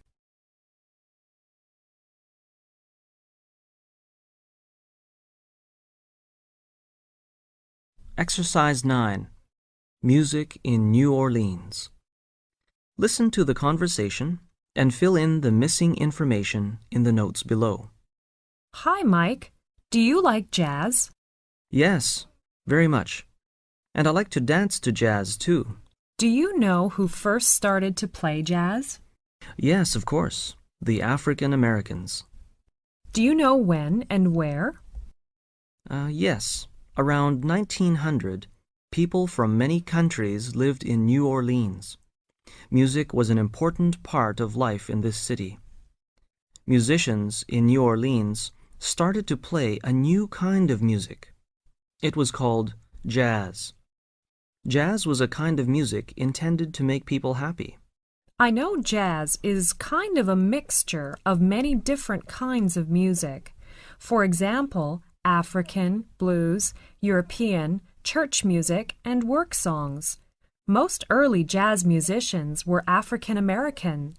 They played in small bands and they didn't write down their music. Yes, they learned to work together to produce a loose and relaxed beat that is so powerful that listeners cannot help but dance, or at least move their feet along with it. And soon, white musicians were playing jazz too. I know black and white musicians seldom played together in the United States at that time. You are right. Around 1920, jazz music began to spread. Jazz musicians moved from city to city. People listened to jazz records. They heard jazz on the radio.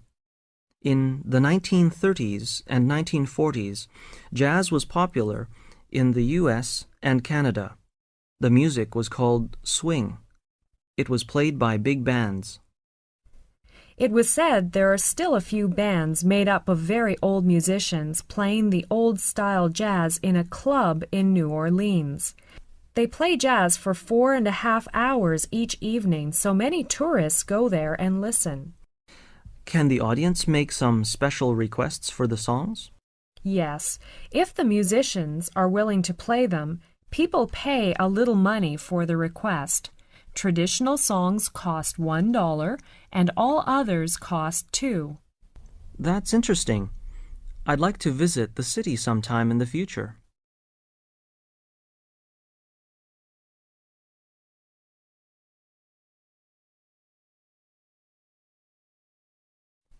Exercise 10.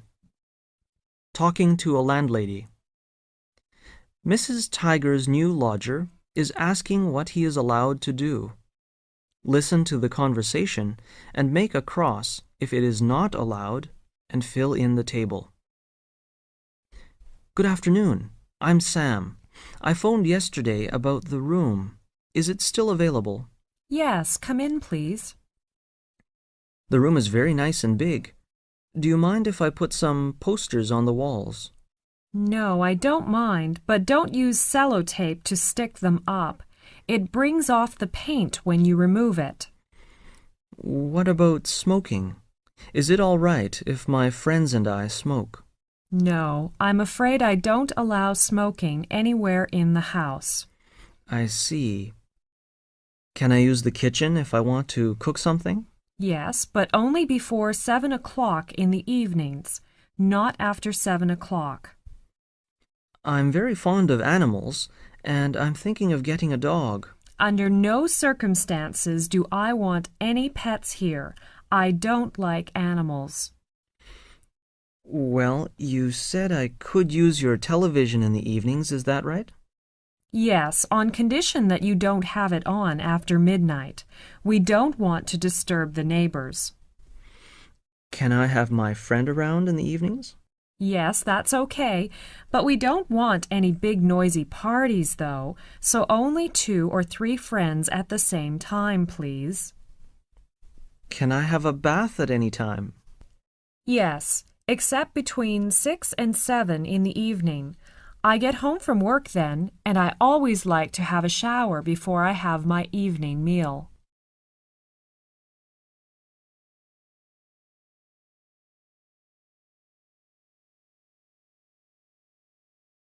Exercise 11. The news. Listen to the news and tick the 3 items which are mentioned in the headlines. and then fill in the gaps by writing no more than 3 words in the spaces provided. This is the 6 o'clock news for Thursday, and first the headlines are: a powerful earthquake rocked the U.S. Northwest on Wednesday.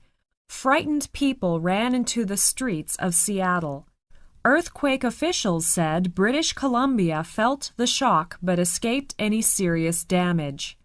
Transport workers are on strike in Vancouver over a pay claim, and the strike looks set to spread to all of BC. In Moscow, Russian officials gave the green light on Wednesday to California millionaire Dennis Tito to become the first tourist in space. Now here's the news in detail. A strong earthquake hit Seattle at 10:54 a.m. on Wednesday. According to the National Earthquake Information Center in Golden, the magnitude 6.8 quake was centered 125 kilometers southeast of Victoria and 56 kilometers southwest of Seattle. About 250 people were reported injured in Seattle and Olympia. At least 3 of them are in serious condition. In Victoria, the earthquake caused buildings to sway and shook pictures off walls, but damage was minimal. Said Kay Smith, who was on the 8th floor of a downtown Victoria office building. I thought the building was going to sway and topple over. Yet others didn't feel a thing. A spokesman said that at least 2 local people had hospital treatment for minor injuries. Russian officials gave the green light to California millionaire Dennis Tito to become the first tourist in space, despite reservations from NASA. Tito, 60, the founder of an investment firm, took his final exam. The Interdepartmental Committee, which routinely approves cosmonauts for spaceflight, included Tito in the primary crew set to launch on April 28th on a mission to the International Space Station. Tito will reportedly pay $20 million for the flight. He will spend about a week on the station, despite objections from NASA, who felt that an amateur on board could jeopardize safety if there were an emergency.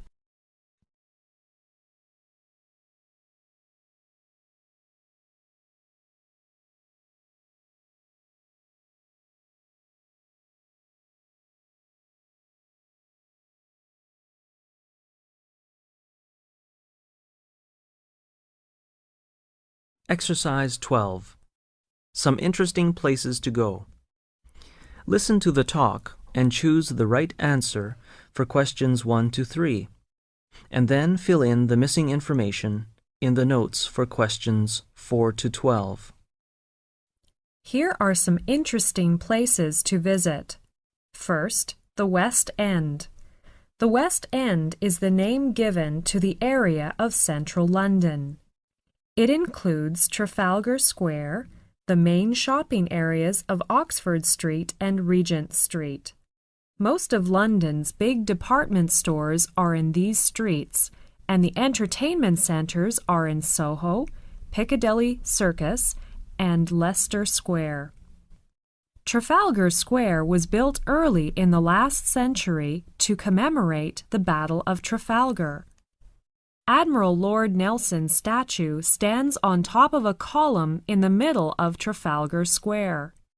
At Christmas time, carol singers gather round a huge Christmas tree, which is sent to Britain from Norway every year.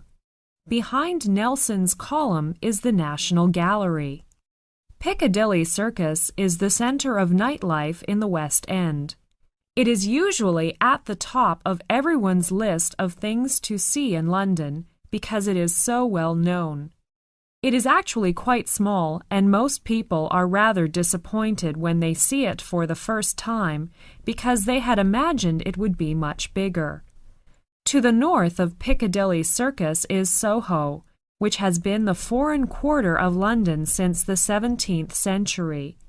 Now it has restaurants offering food from a variety of different countries, especially Chinese and Italian ones. London is famous for its live theaters, and there are over 30 theaters within a square mile. If you want to know what is on in London, the best place to look is in a newspaper.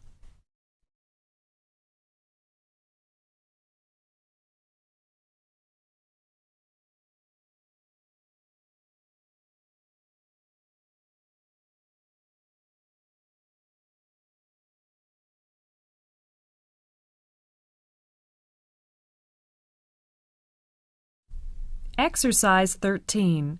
Trip to Belfast. Listen to the talk and fill in the missing information in the notes below. Good morning, everyone. Welcome to Belfast. Now I will give you some information about Belfast. Belfast is one of the youngest capital cities in the world, and it has grown incredibly fast. Today, the city has a population of 400,000, nearly a third of the entire population of Northern Ireland. But in the 17th century, it was only a village. Then, during the 19th century, the development of industries like linen, rope-making, engineering, tobacco, and the sea trade doubled the town's size every 10 years. The city is well known for shipbuilding. It was here that the Titanic was built and sent out on her fatal maiden voyage. Here is your brief tour around Belfast. This morning you will visit an art gallery, Belfast Cathedral, and City Hall. This afternoon you will visit the zoo, and this evening you will go to a concert at Ulster Hall. Tomorrow morning, you will visit Ulster Museum and see 9,000 years of human history in Ireland and the gold treasure of the 16th century Spanish warship which was recovered off the coast of Antrim in 1968. In the afternoon, you will go to the Botanic Gardens and you will walk among rare plants. Some of the tropical plants are 100 years old. And then you will visit the Palm House. It was built in 1850. You will have a free evening, so you can go to some local pubs. It's possible for you to find a really friendly atmosphere and enjoy some Irish folk music there. Next morning, at 10, you will leave the hotel and fly back to London. I hope you will enjoy the 2-day tour. Thanks.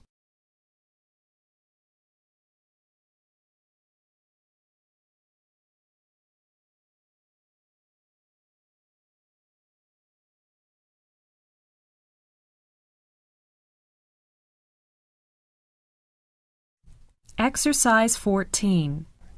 TV and radio. Listen to the talk and complete the notes below. Watching television is one of the great British pastimes.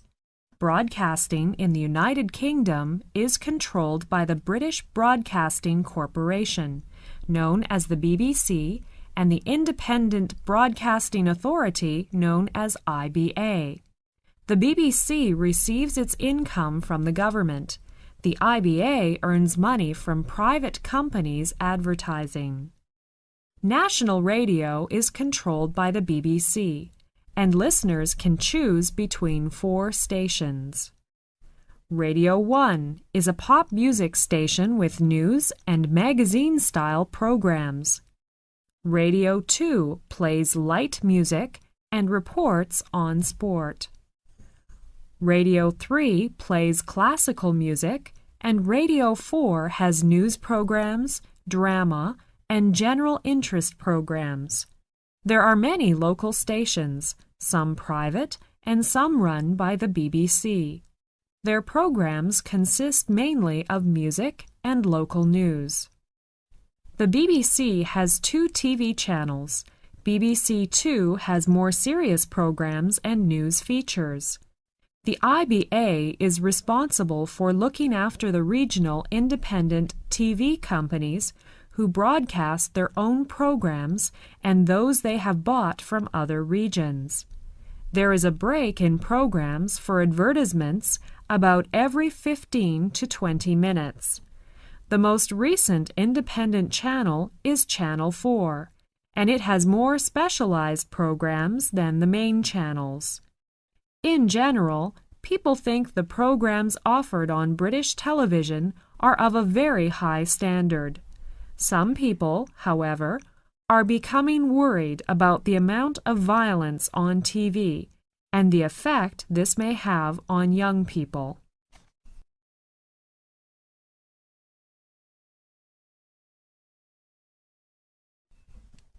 Exercise 15. Sports. Listen to the talk and fill in the missing information in the right place for questions 1 to 10. And for questions 11 to 16, indicate whether the following statements are true or false by writing T for true and F for false. Sports are very important in British life. It's possible to practice all kinds of sports in Britain. You can see water sports. Sailing and rowing are practiced on the lakes, rivers, and coastlines. These kinds of sports are more popular in summer. Walking, rock climbing, and horse riding are all good ways to explore the landscape. Nearer your home, you will certainly find outdoor pitches for football, cricket, and other team games. Tennis is played on outdoor courts in the summer, while squash has become a popular game in recent years, as it can be played year-round on indoor courts. Most colleges and towns will also have indoor swimming pools, and some have ice skating rinks. Many colleges have their own extremely impressive sports facilities, and this is the best place to find what is available. For example, most universities have a day at the start of the year when all the clubs and societies advertise their activities, and you can go round and choose which you would like to join. The most popular outdoor spectator sports are football and horse racing. Most large towns have their own football team and ground, while race courses are found in the country and outside most major cities. All forms of motor racing are also popular. Sport plays such a large part in British life that many idioms in the English language have come from the world of sport. For example, to play the game means to be fair, and that's not cricket means that's not fair. The most popular sport in Britain as a whole is football. A lot of people support their local clubs at matches on Saturday afternoons, or watch the matches live on television.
Unit 4.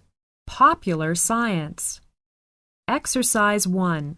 How to grow chives. Listen to the conversation and write down the missing information in the notes below. Hi, David. Do you like chives? Yes, I like them very much.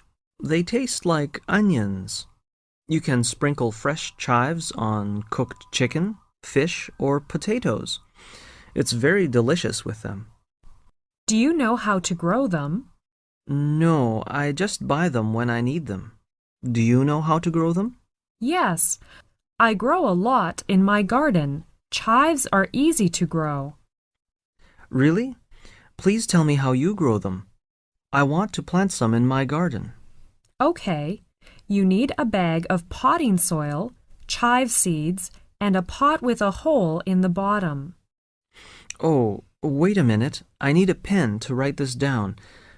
I need a bag of potting soil, chive seeds, and a pot with a hole in the bottom. Is that right? Yes. Then what do I do? First, fill the pot with potting soil. Don't use soil from your garden. Second, water the soil well. Water should come out of the hole in the pot. Then, sprinkle about 10 to 15 seeds on top of the soil. Cover the seeds with a little potting soil. Water lightly. I see. I have to water them a little bit as soon as I plant them. Yes. Then, put the pot near a sunny window. Do not let the soil dry out. The chives will come up in about 2 weeks. So in 2 weeks' time, chives will grow. That's right. You can start to cut the chives when they are about 8 centimeters or about 3 inches tall. Cut only about 1/3 of the plant at one time. Why do you cut only 1/3 of the plant at one time? Because in this way, the chives will keep growing. I understand. Can I grow them in the garden? Yes, of course. You can plant chives outside. You can grow chives outside in a sunny place. When should I plant? Plant the seeds in early spring. Chives are perennials. They will come up every year. It sounds good. I will try it this spring.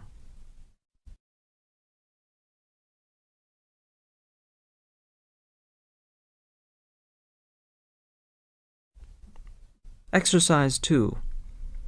Who invented popcorn? Listen to the conversation and fill in the missing information in the notes below. Mary and her classmate Alex are off from school. They are going to see a film. Do you have the time, Alex? It's 7:20. We are early. The film starts at 7:30. Let's have something to drink. That's a good idea. Something smells good. Right. That's popcorn. Would you like some popcorn? Yes, I'd love some. Do you know who invented popcorn? It is said that popcorn is a delicacy that was developed by the Indians of North America. When did they invent it? It has been dated back thousands of years. I see.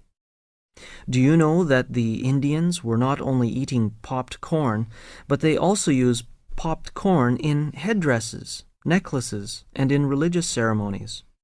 Yes, we have seen these in some films, and according to most sources, a deerskin bag full of popcorn was served at the first Thanksgiving dinner at Plymouth Rock in 1621. You know, popcorn's popularity grew during the Depression of the 1930s, when people realized that a little popcorn could go a long way. But its success was clinched when movie theaters across the continent started serving the snack. By 1947, 85% of movie houses were selling popcorn at their concession stands. Oh, the movie's about to start. Let's go.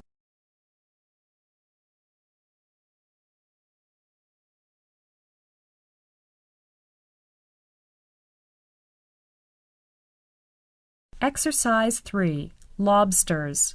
Listen to the talk and fill in the missing information in the notes below. Good morning, everyone. Today I will talk about lobsters. Many of our listeners wrote to me to ask if lobsters really scream when they are boiled and why they turn red when they are cooked. These are very good questions. Well, let me ask you a question. If you were sitting in a vat of boiling water, wouldn't you scream and turn red too? But in the lobster's case, there is no scream, and there is a chemical reason for the change in color. Noises are produced as a lobster is boiled alive, but the sounds are not voices. As the lobster's body heats up in the shell, pockets of air in the cavities and joints expand. If enough pressure builds inside the body, the air will make whistle-like sounds as it escapes through small openings in the shell. As for the color shift, a lobster's shell contains red pigment molecules that combine with a protein to create the camouflaging colors of the lobster. Live lobsters are usually blue-green or brown with flecks of yellow. When the lobster is boiled, the protein is denatured or deformed by the heat. The pigment remains, however, turning the shell red.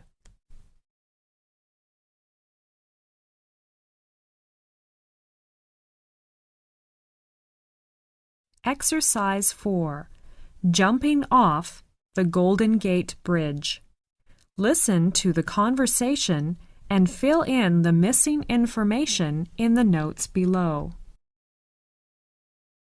Hi, Alan. Look at this picture. Do you know this bridge? Let me see. Oh, it's the Golden Gate Bridge. Do you know how many people have killed themselves by jumping off the Golden Gate Bridge? I don't know.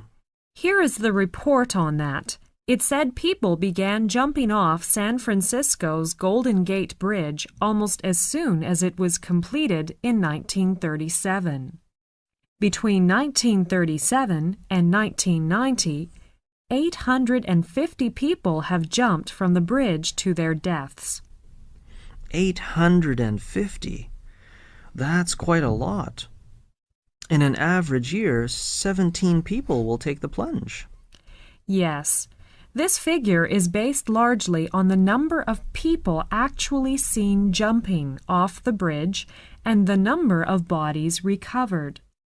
In some cases, a number is added to the official tally if a suicide note or other evidence is found, but only after thorough investigation.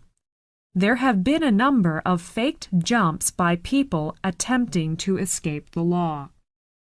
Why is the bridge a popular spot for those serious about their suicidal intentions? Because the Golden Gate Bridge is easily accessible and the long drop ensures a low chance of survival, impact with the water after the 91-meter drop is like hitting a concrete wall at 140 kilometers an hour.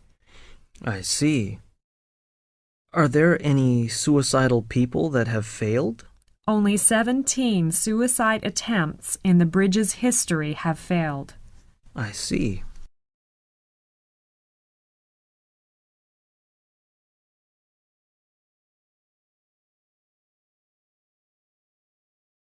Exercise 5. Where do ants go in winter? Listen to the conversation and fill in the missing information in the notes below.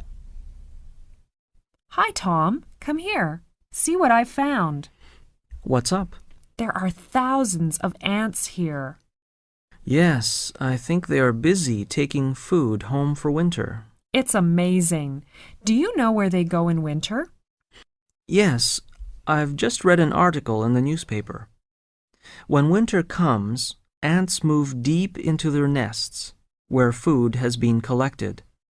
They store it in their special chamber all summer. How far underground is their storehouse? Only the top few inches of topsoil freeze.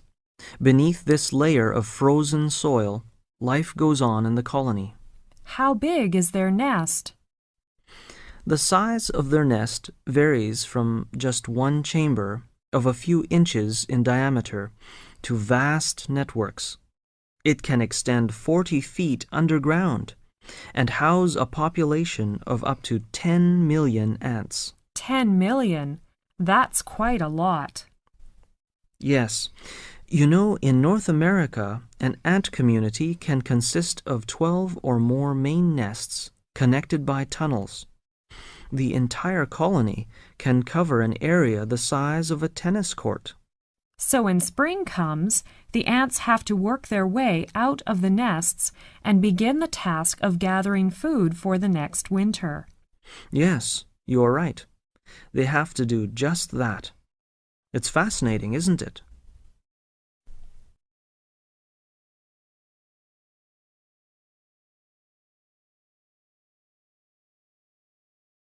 Exercise 6. How crossword puzzles are created. Shirley and Chris are on the train. Listen to their conversation and fill in the missing information in the notes below. Chris, do you have the time? Yes, it's 4:15 now. How long does it take us to get to Edinburgh? I see there is still an hour to go. We will get there at 5:20. I see. What shall we do to kill the time? Shall we play a crossword puzzle? Okay, that's a good idea. Oh, Chris. Yes. Do you know who invented the crossword puzzle and how crossword puzzles are created? Well, the crossword puzzle was introduced in the Sunday supplement of the New York World newspaper in 1913. It was designed by Arthur Wynne. Mr. Wynne was inspired by Magic Square, a children's word game in which words are arranged vertically and horizontally. Wayne added empty squares and some clues. So that the player can deduce the words according to the clues. Yes. By the early 1920s, crossword puzzles were standard features of almost every American newspaper. Yes, according to a report, many crossword puzzle books have been published since then. In 1924, 4 crossword puzzle books were on the bestseller lists. Booksellers also experienced phenomenal sales of another type of book, dictionaries. Today, crossword puzzle makers each have their own techniques to challenge the skills of their players. Right.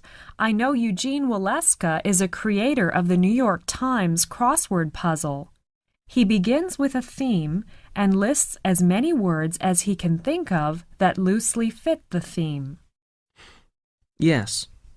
Birds, for example, might prompt pigeon-toed, goose-step, and turkey-trot. Then Waleska starts to fill in the grid with the long words first, avoiding words ending in J or beginning with X. He works first in the lower right corner of the grid, since it is harder to find a word that ends with a certain letter. Waleska says that when he started in this business, it took him several days to fit the words into a 15 by 15 square grid. Now, it takes less than an hour. Let's play it and see how well we do.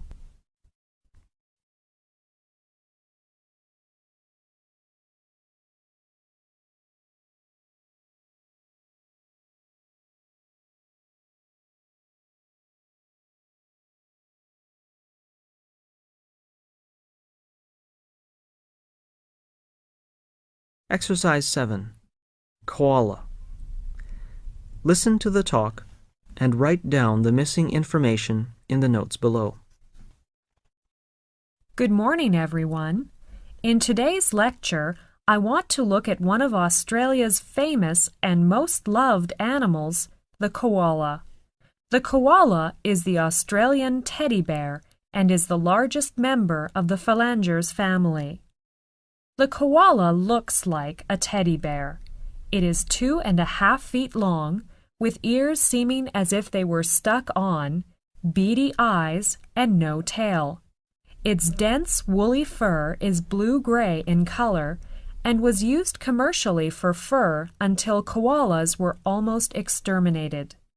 They are pouched mammals, of course not bears at all, but closely related to the phalangers.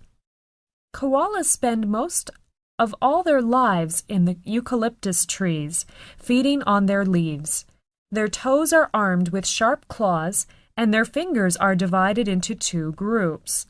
The split in the hand, coming between the index and middle finger, instead of between thumb and fingers as in our hand. The great toe is thumb-like. All of these features aid in climbing. Koalas, although usually slow and deliberate in movement, are able to spring from one upright branch to another with surprising skill. Their babies are carried in the pouch at first. Then it clings to the fur of the mother's back, riding piggyback until it is almost as large as the mother. Koalas become quite tame, and they are great attractions at the various Australian zoos and parks.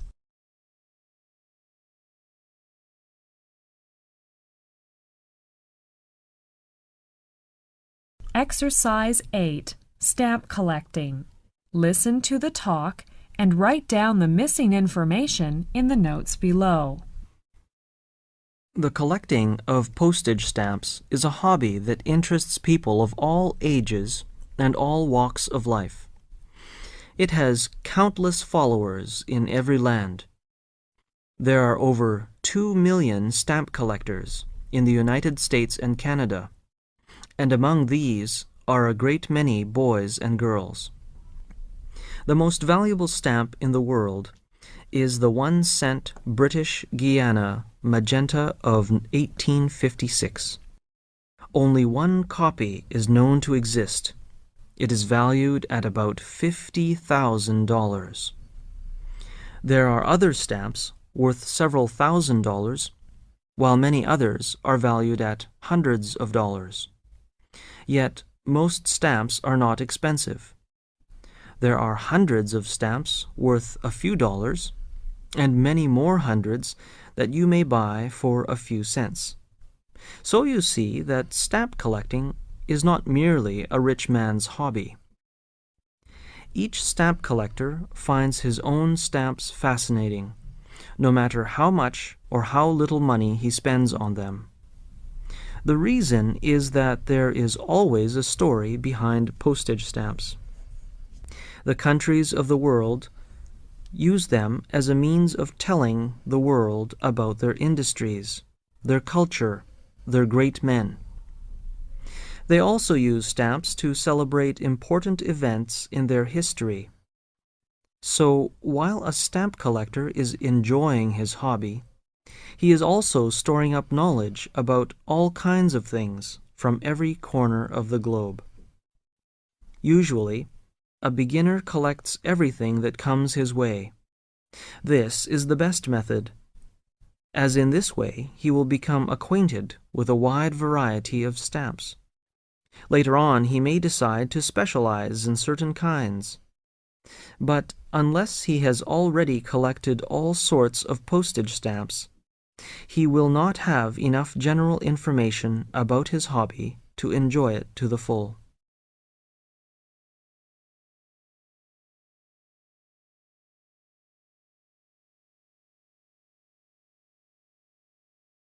Exercise 9. Get the right food to stay slim. Listen to the talk and fill in the missing information in the form. Good morning, everyone, and welcome to our regular program on health issues. Today I'm going to talk about ways of staying healthy and slim. You know, some people seem to eat to stay alive, while for others eating is a hobby. Do you enjoy your food? Are you careful about what you eat, or do you eat what you enjoy? Here is a very simple way to choose the foods that will keep you slim and in shape and feeling great. And you don't have to count calories. Let's divide the main types of foods into 3 groups according to their calorie concentration. First, we will use red for food that is high in calories. Secondly, we'll use yellow for food that is medium in calories. Then, we will use the green color for the food that is low in calories. Now, let's look at the red group. You will find sugar, chocolate, cakes, puddings, honey, jam, cream, butter, chips, peanuts, and soft drinks. Because these foods are high in calories, you should stop and think before you eat them. In fact, you should try to avoid them as much as possible. Moving on to the yellow group, you will find fatty meats, sausages, liver, eggs, milk, cheese, nuts, wine, beer, and salt. When you eat these kinds of food, you should be careful and not eat too much of them.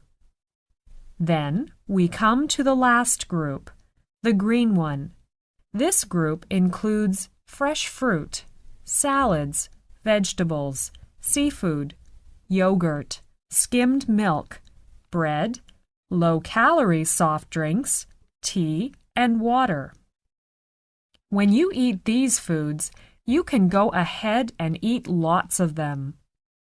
You should use these 3 groups to discover a sensible balance that suits you. Remember, it is easier to stay slim than to lose weight once you have put it on. A little care choosing what you eat and enough regular exercise will go a long way to get you feeling great.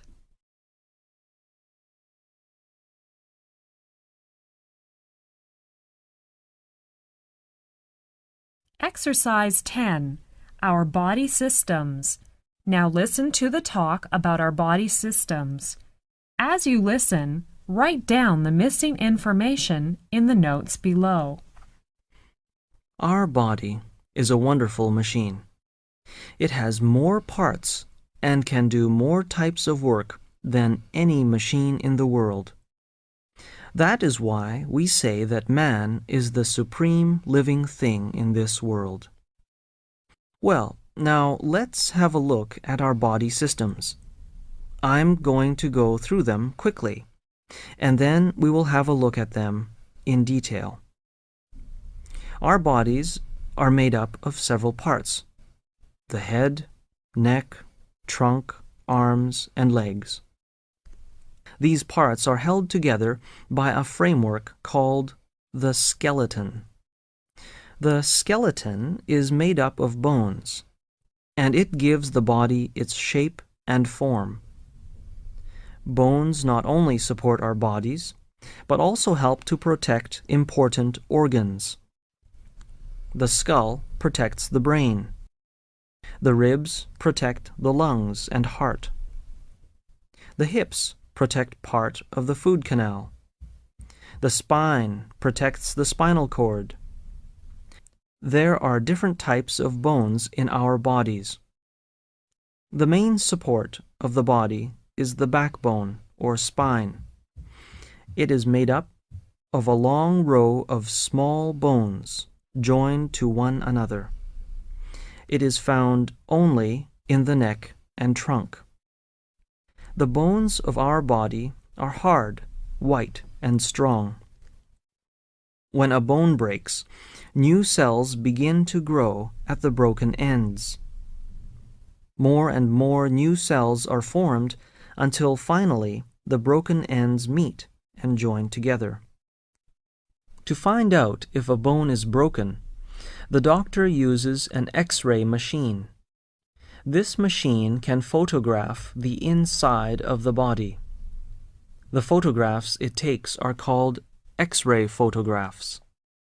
The ribs can be seen clearly from it. There are more than 600 muscles in your body. They make up the flesh that lies between the skin and the skeleton. Muscles can contract and relax. Their contraction and relaxation cause body movements.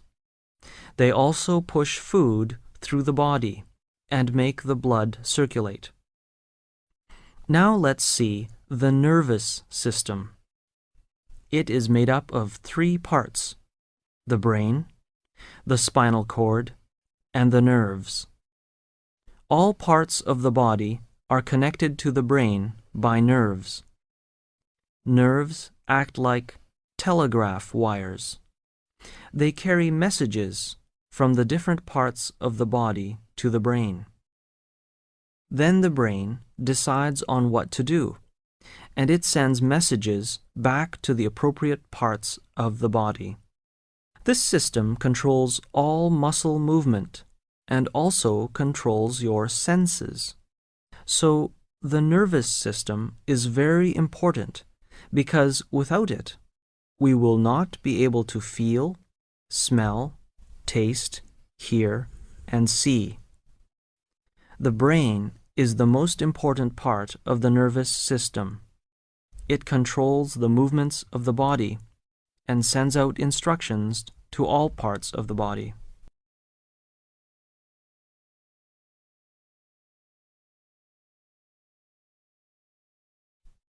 Exercise 11.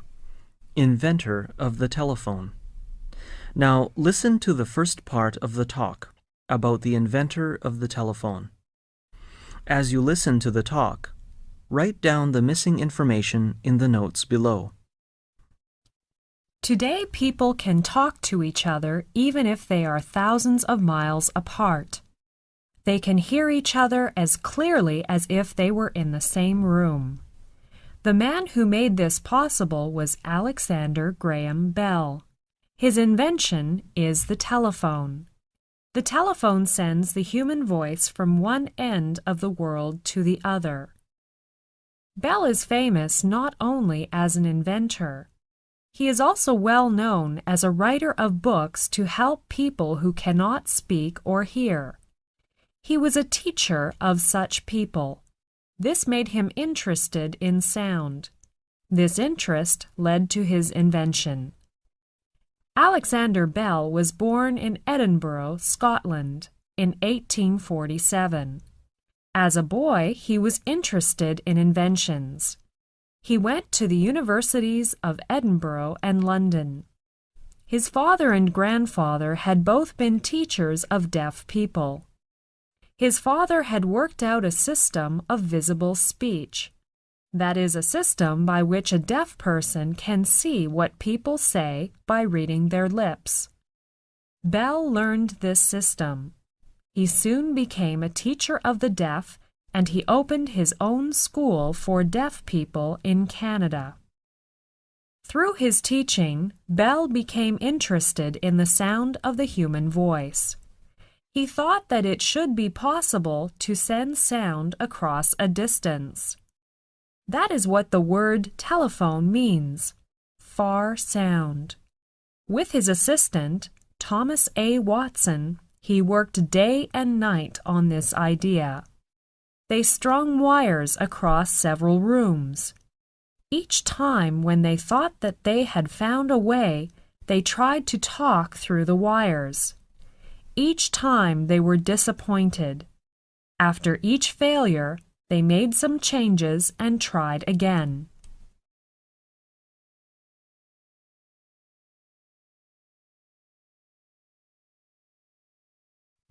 Exercise 12.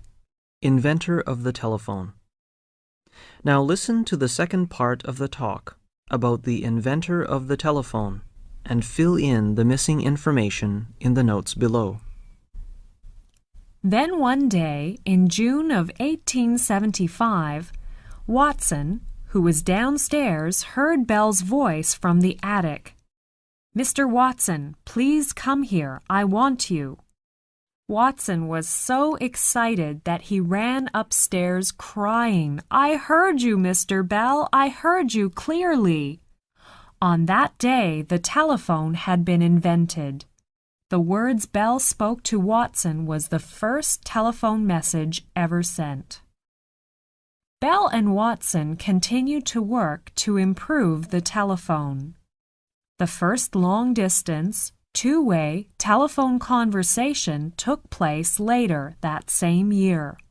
It was between Boston and Cambridge, Massachusetts, a distance of 2 miles. In 1877, a telephone company was formed. The first telephone exchange was opened the next year in New Haven, Connecticut. It had 8 lines and 21 telephones. From that time, telephone systems grew fast. 2 years later, there were over 47,000 telephones in the United States. The telephone spread rapidly, both here and in Europe. Bell lived to see millions of telephones used all over the world. He had the joy of speaking from coast to coast by telephone. He died shortly before telephone service across the ocean was established. His invention brought him wealth and great honors. He was given many medals and honorary degrees. His invention has often been called one of America's greatest gifts to the world. When Alexander Graham Bell died on August 2, 1922, all the telephones in the United States were silent for 1 minute in memory of a great man.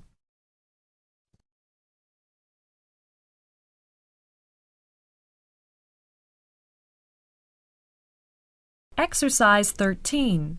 Inventors of the airplane. Now listen to the first part of the talk about the inventors of the airplane.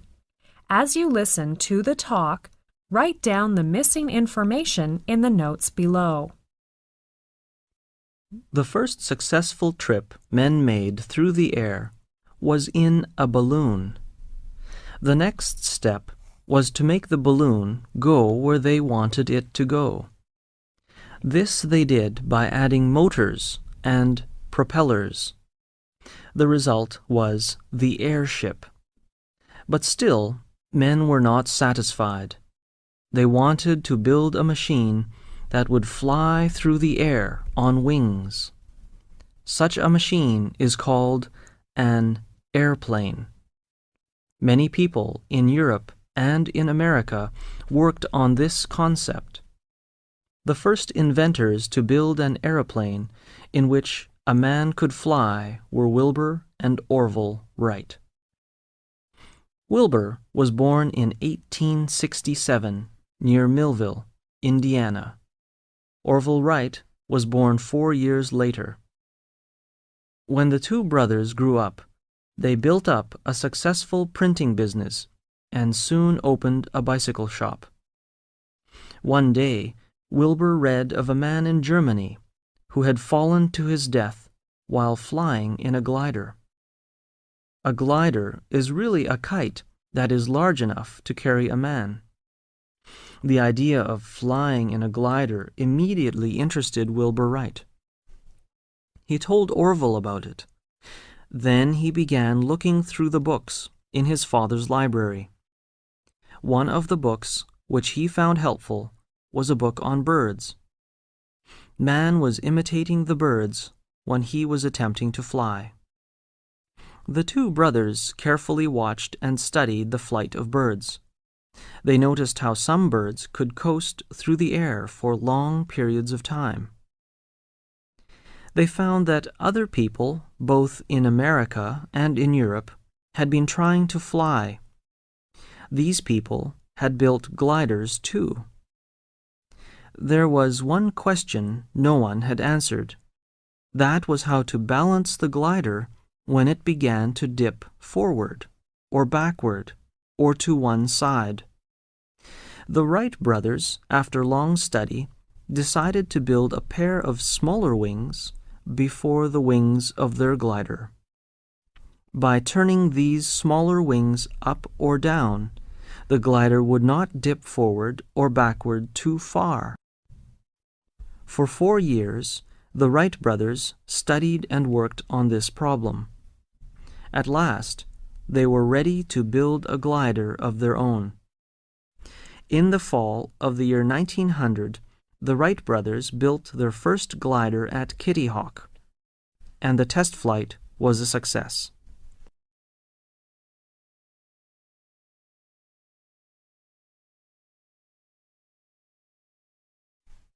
Exercise 14. Inventors of the airplane. Now listen to the second part of the talk about the inventors of the airplane and fill in the missing information in the notes below. The Wright brothers started to improve their glider, paying particular attention to its controls and to the shape of the wings. The new glider was longer and had a tail, but they wanted to add power to their glider. The following year, their bicycle shop seemed more like an airplane shop. Orville designed an engine which they built and mounted on the glider to produce flying power. They also experimented with various designs for the all-important propellers. It was December when the Wright brothers' plane was ready for the flight. Orville climbed into the plane and started the motor. Wilbur was holding the end of one of the wings to keep the plane level. Slowly, the plane started forward. It gained speed and rose into the air. It moved swiftly upward, then downward, then upward again. It was not a smooth ride, but it was successful. The plane came down undamaged, 120 feet from where it had started. 3 more flights were made that day. The longest was 852 feet, and the time in the air was 59 seconds. It was not a remarkable record, but it showed the Wright brothers that their plane was successful. Man had actually flown in an airplane. This was the beginning of the importance of the airplane. In 1912, after a few years of success, Wilbur died of typhoid fever when he was only 45. In 1943, exactly 40 years after the Wright brothers' first flights, Orville agreed to give their first airplane to the Smithsonian Institution in Washington, D.C. On January 30th, 1948, Orville died at the age of 77 after a short illness. The Wright brothers will never be forgotten. The names of both brothers are firmly and forever linked in the history of aviation.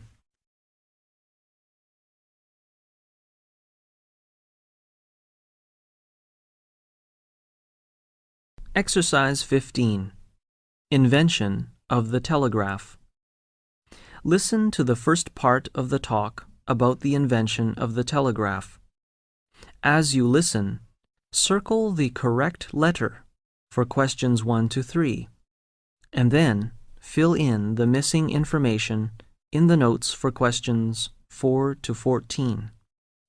Today it takes only a short time to send a message to the most distant parts of the world. The man who made this possible was Samuel F.B. Morse. His invention was the telegraph. Morse was not only a great inventor, he was also one of the best early American portrait painters. He gave up painting to give all his time to his invention. Then he set out to show how useful it was. After a long struggle, he succeeded. He lived long enough to see his telegraph span the United States and connect Europe with the United States. Samuel F.B. Morse was born in Massachusetts in 1791. When he was 14, he entered Yale College. He was a very good student in electricity, but he was more interested in painting and drawing. He wanted to be an artist. He was a successful painter and won several medals and prizes. On one trip to the United States, he had an interesting idea. Later, this idea developed into his famous invention. Some of the other people on the boat were talking about the speed with which electricity can travel over a wire. Morse thought that it might be possible to use electricity to send a message over a wire. This message, he thought, could be recorded at the other end. A message could then be sent with the speed of electricity. Before the end of the trip, Morse had drawn up rough plans for an instrument. He called it the electric or magnetic telegraph. Morse began to work out his idea as soon as he landed. He gave up his work as a painter. Instead, he chose to work on his new idea. Almost 5 years later, his experiments were successful. He built an instrument that made his idea work.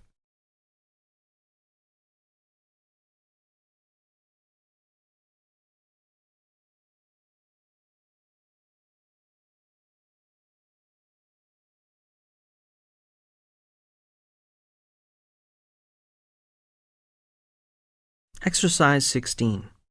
Invention of the telegraph.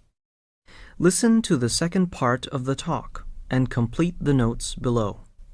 Samuel Morse set up his telegraph in a room at the university. People came to see it, but they could not believe that it would ever be more than a toy.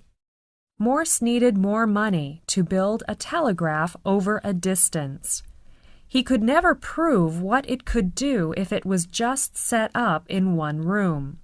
But it was very expensive to build a telegraph line over a distance. Morse asked Congress to give him $30,000 for such a line.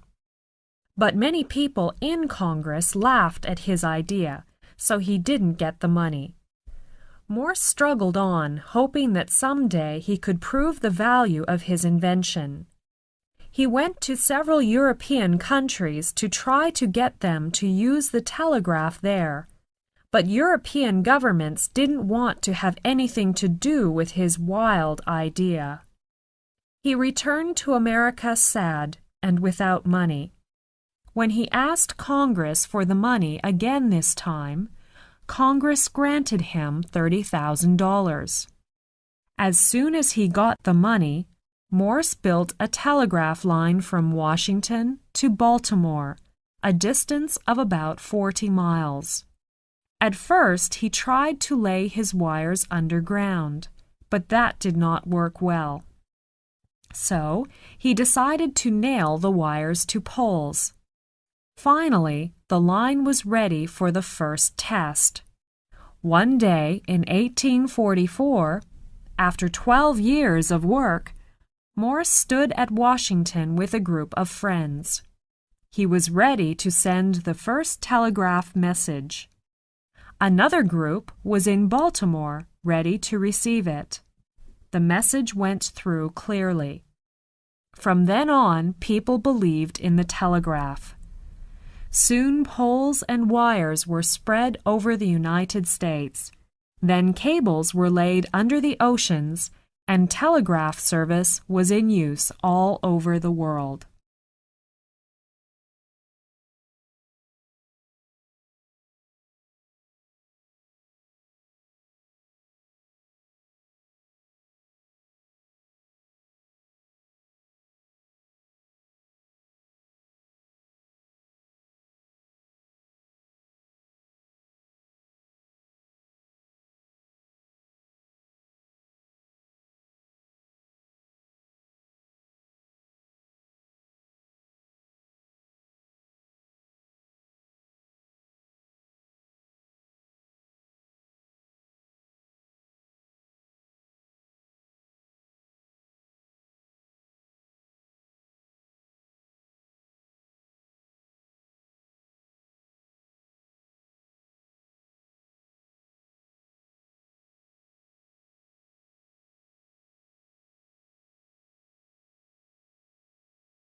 Unit 5, Academic English.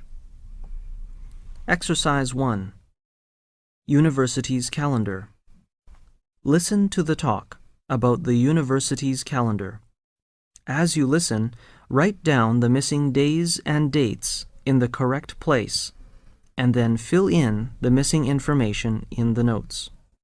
Good morning, everyone. Welcome to the International Language Center for the 2000-2001 academic year. We hope this year will be a year of success for you. Now, let me give you a quick rundown of our calendar for the first quarter. The orientation for new students will be held next Thursday, August 31st. September 4th will be our holiday. That is Labor Day, so there will be no school on that day. The first day of class will be on Tuesday, September 5th. About 1 month later, there will come another holiday, Thanksgiving Day. That's October 9th. There is no school on that Monday. November 9th will be our last day of class. That's Thursday. The following day will be exam day. Please remember that's November 10th and be prepared for the examination. I'd like to tell you that regular attendance at this school is necessary in all classes and lectures. We expect at least 90% attendance. Attendance is taken by each subject teacher. You know you cannot succeed in school if attendance is irregular. Absences of 20% or more will result in students being placed on probation for 1 quarter. Continued absences may result in the student being required to withdraw from the school.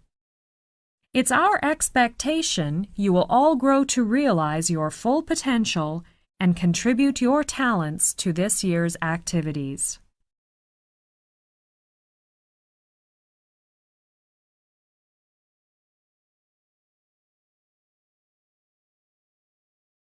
Exercise 2. About the coursework.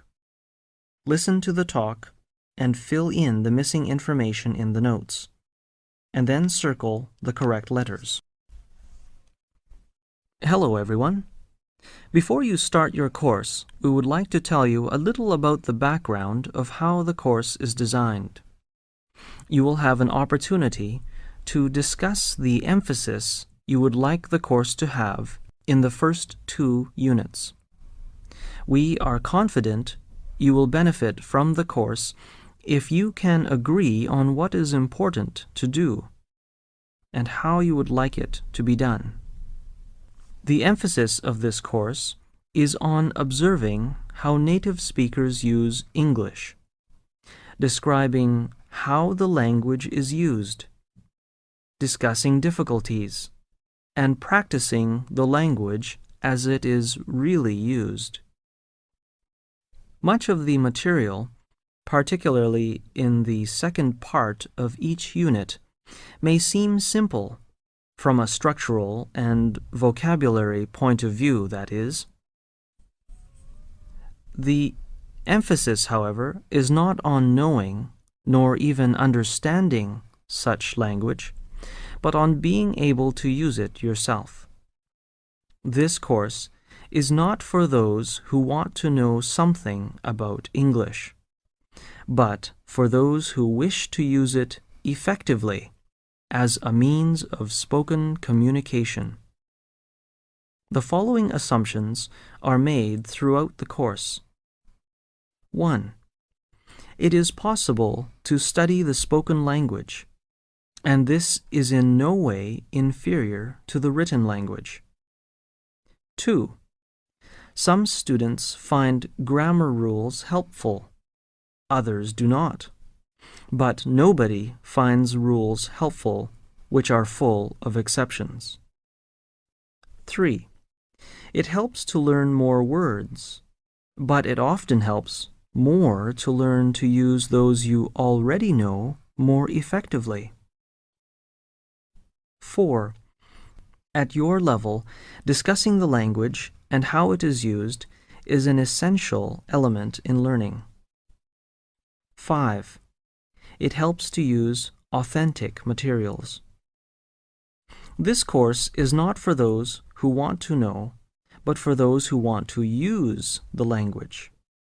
The most important objective of the course is to help you to be yourself in English.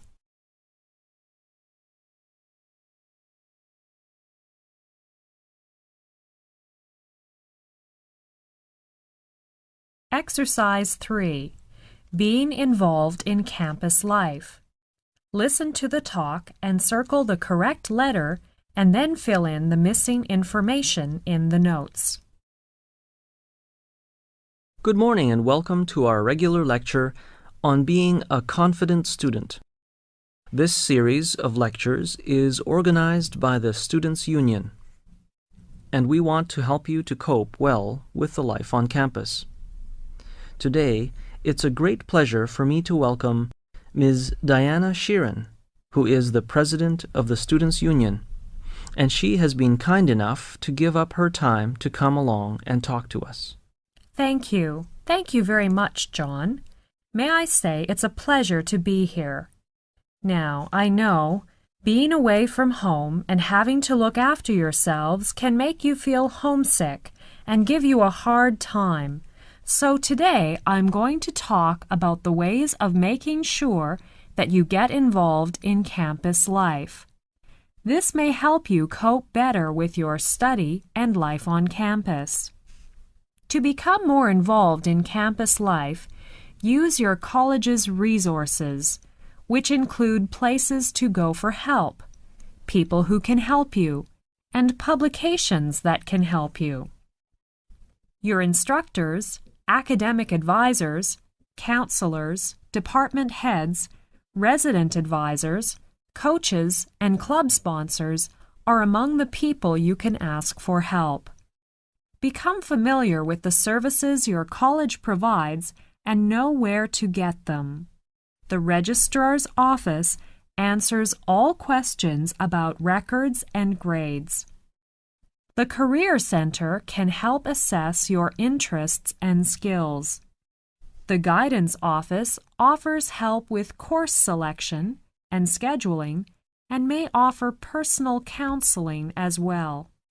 Learning labs and libraries provide equipment and learning resources to help you improve your skills and meet course requirements. The Financial Aid Office handles questions about fee payment, scholarships, loans, grants, and jobs available on campus. If you need more instruction than you are getting in the classroom, your college may provide a tutor.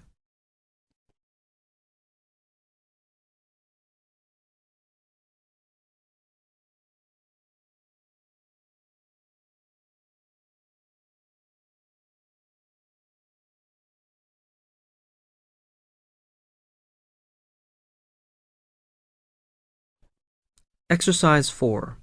The First Year Undergraduates. 2 students are talking in the students' canteen. Listen to the conversation and fill in the missing information in the notes below. Is this seat taken? No. May I sit here? Please do. Are you a new student? Yes, I'm Marty from Korea. I got here only yesterday. I'm Alan, second year in law. Nice to meet you. Nice to meet you too. Alan, could you tell me something about the first-year student's life here? Okay. You know, the first-year student's life can be exciting but terrifying for the first week. Why is it terrifying? Oh, many first-year students will feel very homesick for the first week since this is their first time away from home. By the way, do you live on campus? Yes, I live in a hall of residence. That's good. Living in a hall of residence soon helps you to make some new friends. You know, the university always provides accommodation to the first-year students. They may move out into a rented room in their second or third year, or share a house with friends. I see. That's reasonable for the first-year students so they don't worry about their accommodation and transportation problems. That's right.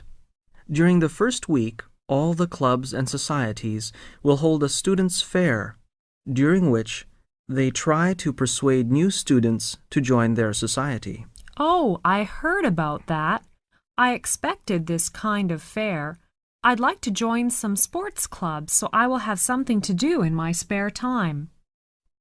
The first-year students are told that it is important for them to come into contact with many opinions and activities during their time at university.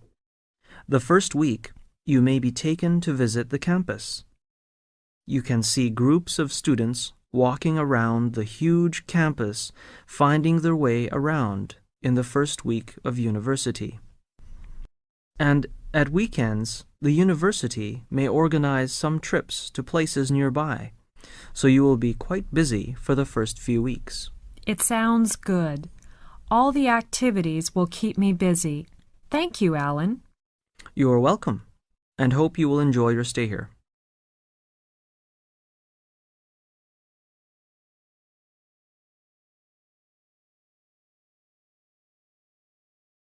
Exercise 5. Be a successful student. Listen to the talk and complete the statements. Today, I'd like to talk about how to be a successful student. First, you should discover who you are and what you want to be.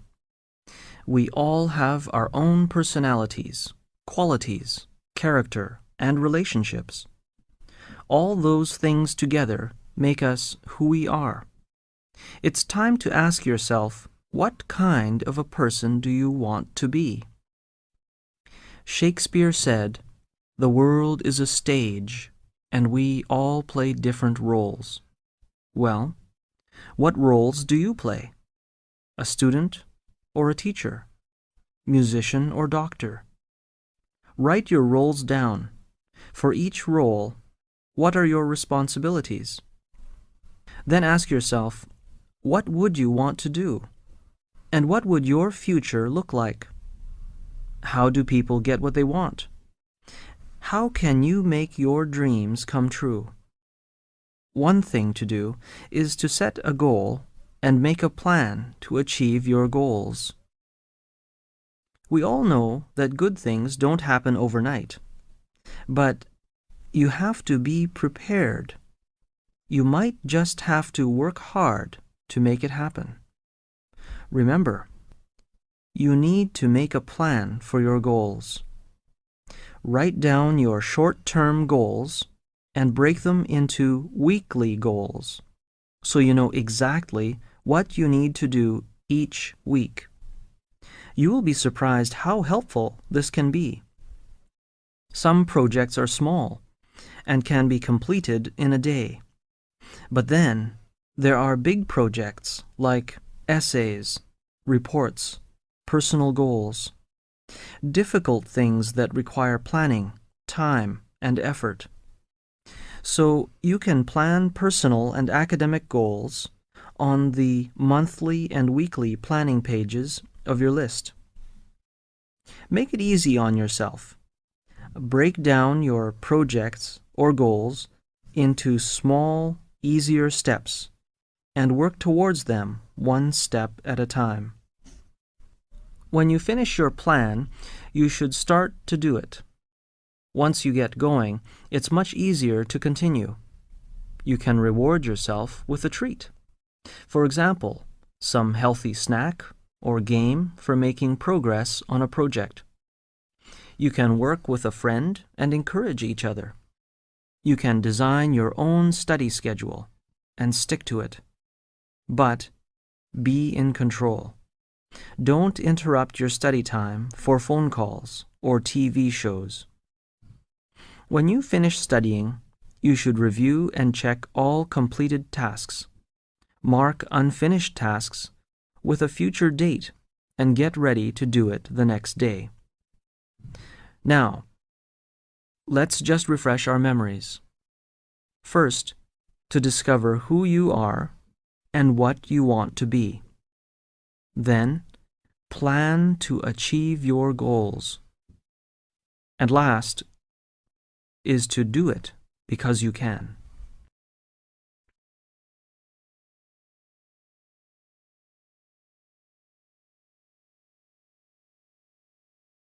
Exercise 6. Homestay Program. Listen to the conversation and write down the missing information in the notes below. Excuse me, could you tell me what the homestay program in the brochure is? The homestay program is designed to promote friendship and language learning. We try to provide the opportunity for cultural exchange between Canadians and international students who attend the university. Local people open their homes to students so that they may experience an exchange of friendship across cultures. Many friendships that last a lifetime have developed from these stays. I see. What kind of families do you choose for the hosts? All kinds of families participate in this homestay program. There are single people with or without children, as well as couples with or without children. Are they Canadians? Yes, of course. They are Canadians of many races and cultures. For example, they may be originally from Asian countries, so do not expect that your hosts will be Caucasian. But all hosts will speak English fluently, but some may have accents. Do the hosts know this program well? Yes, the homestay coordinator has visited each family and provides information on the program and explains the responsibilities of the host. They look for people who are kind and friendly and enjoy meeting students from other countries. They make sure the hosts understand that this program is not designed for their financial gain. It sounds good. If you are interested, you can apply for this program. Here is some more information to help you understand the program. What is it? You must be willing to communicate with the hosts to establish a good relationship with them. This communication will require honesty, patience, and effort, because cultural and language differences sometimes create misunderstandings and confusion. You must be willing to interact with the hosts. That's what I expect to do. Good. The hosts will be concerned about you and will want to do all they can to help you achieve success. They will encourage you to discuss your thoughts and feelings openly with the host family. If a problem arises that you cannot resolve in this way, the homestay coordinator is always available to help you. Thank you very much. I think I'd like to apply for the homestay program. That's good. You can go to the homestay office to fill in some forms. I hope your experience will be a positive one.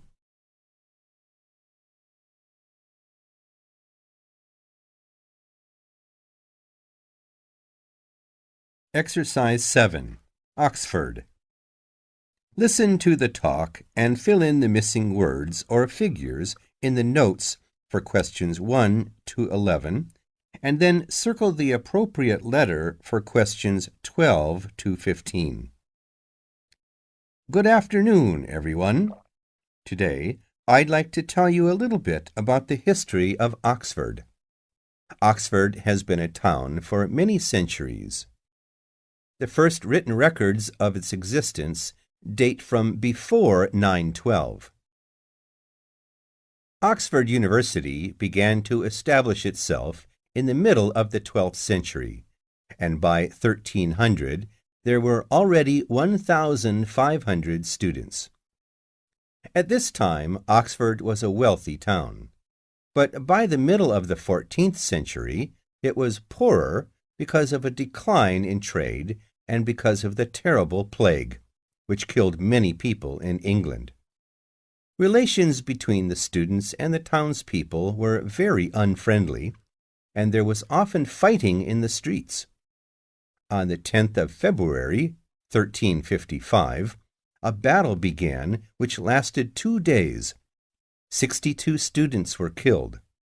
The townspeople were punished for this. One of the punishments was that the university was given control of the town for nearly 600 years. Nowadays, there are about 12,000 students in Oxford, and the university and the town live happily side by side. The Oxford English Dictionary is well known to students of English everywhere. It contains approximately 5 million entries, and there are 13 volumes, including a supplement. Some of the words are special Oxford words. For example, bulldog in Oxford is the name given to university policemen who wear bowler hats and sometimes patrol the streets at night.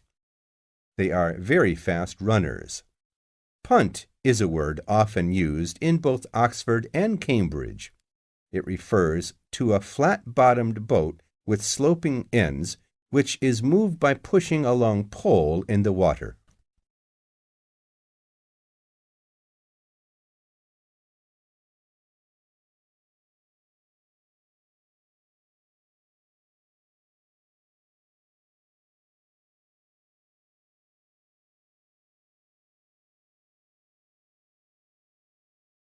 Exercise 8. Controlling concentration. Alan is a counselor in the university.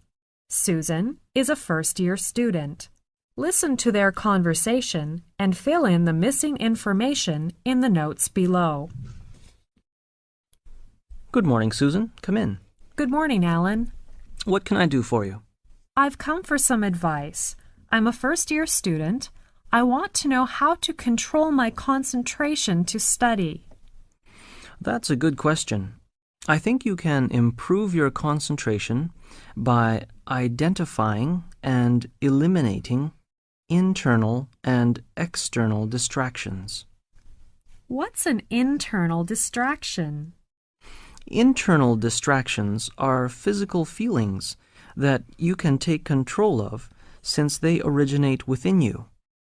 External distractions may be beyond your control, but you can learn to control your reactions to them. But how?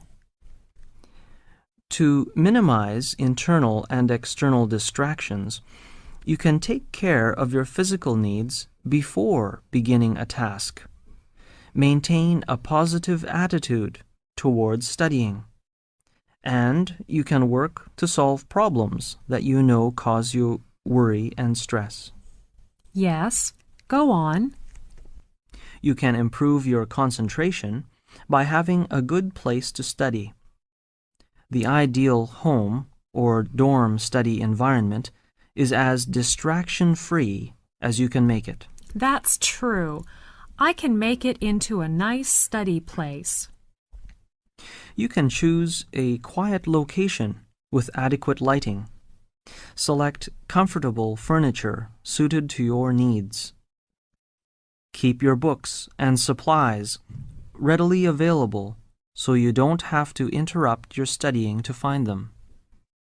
Prominently display motivational aids, such as a calendar, weekly and semester or quarter plans, or assignments on which you have made good grades. I understand.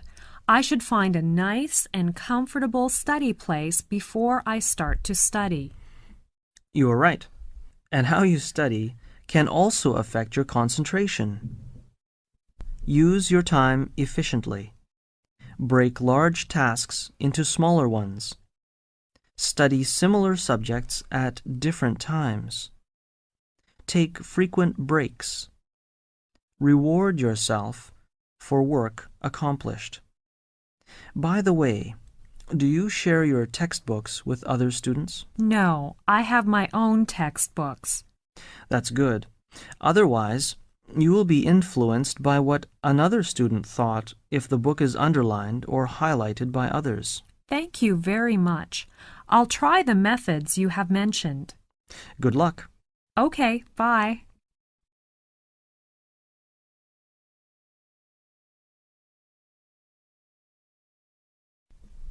Exercise 9. Computing service. Listen to the conversation.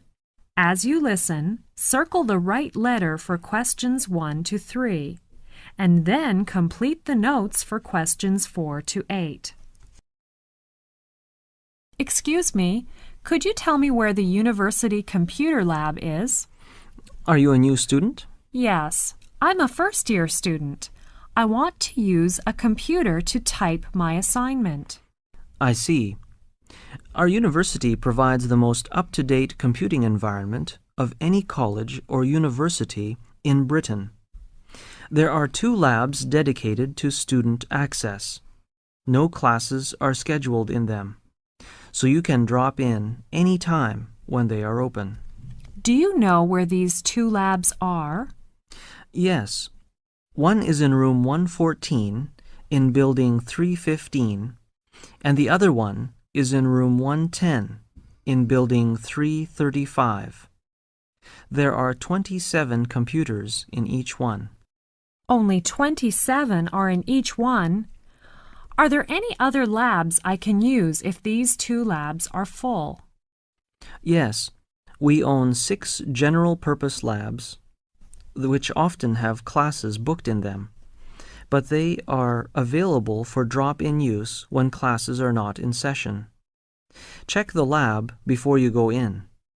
This schedule is updated every week. I saw the brochure in the Students' Union.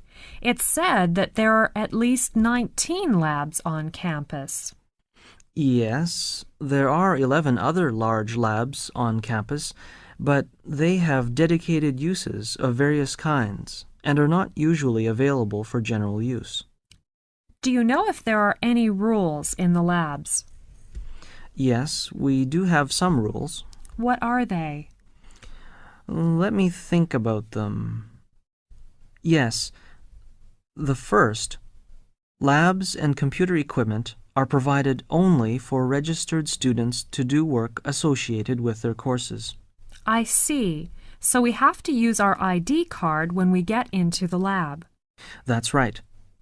You should put your student ID card in the holder on top of the monitor and show proper identification if requested to do so.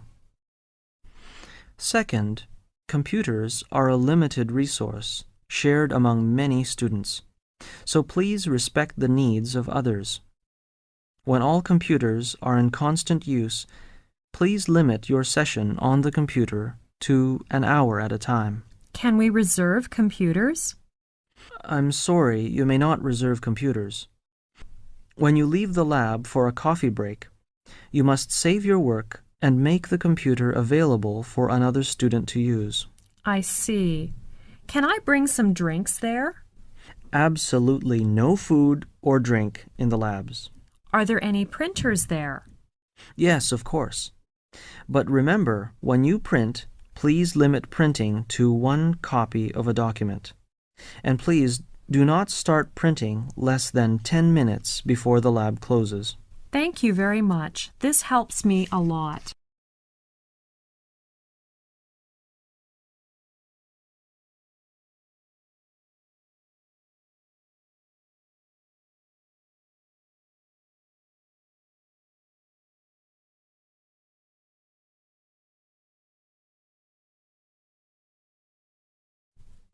Exercise 10, English Letter Writing.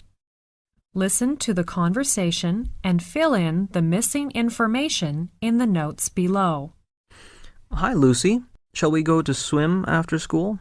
I'd like to, but I have to reply to my English teacher's letter. She has gone to America. You mean Susan? Yes. Why did she go back home? There are still some weeks left before the vacation. Her father died of cancer a week ago, and so she had to go back for her father's funeral. I see. I'm sorry to hear that. Lucy, do you have any time now? Yes, Tom. What can I do for you? I want to write a letter to my friend Bob. He went back to England yesterday and left his address for me, but I'm not sure how to write it. Okay. You know, English letter writing is different from Chinese writing. You should write your address in the top right-hand corner and write the date immediately below your address. Today is the 28th of March, 2002, so you should write the date below your address. That's really so different. We usually write the sender's address at the bottom of the letter, or write it on the left corner of the envelope. Yes, that's right. Remember, don't write your name before your address. Where shall I write my name? You should write it at the end of the letter. I see. Then you should write the recipient's name and address on the left-hand side of the page. So I should write Bob's name and his address on the left-hand side? Yes, that is the formal way when you write business letters or official letters. But you don't need to write Bob's name and his address in an informal letter. Okay. What else? You must use Dear Sir or Dear Madam only when you don't know the person's name. How do I begin when I write to Bob? you should use his name directly. In the custom of English letter writing, don't begin with dear friend. I see. After that, I can start my writing, is that right? Yes, you should begin the letter on the left-hand side, a little way inside the margin.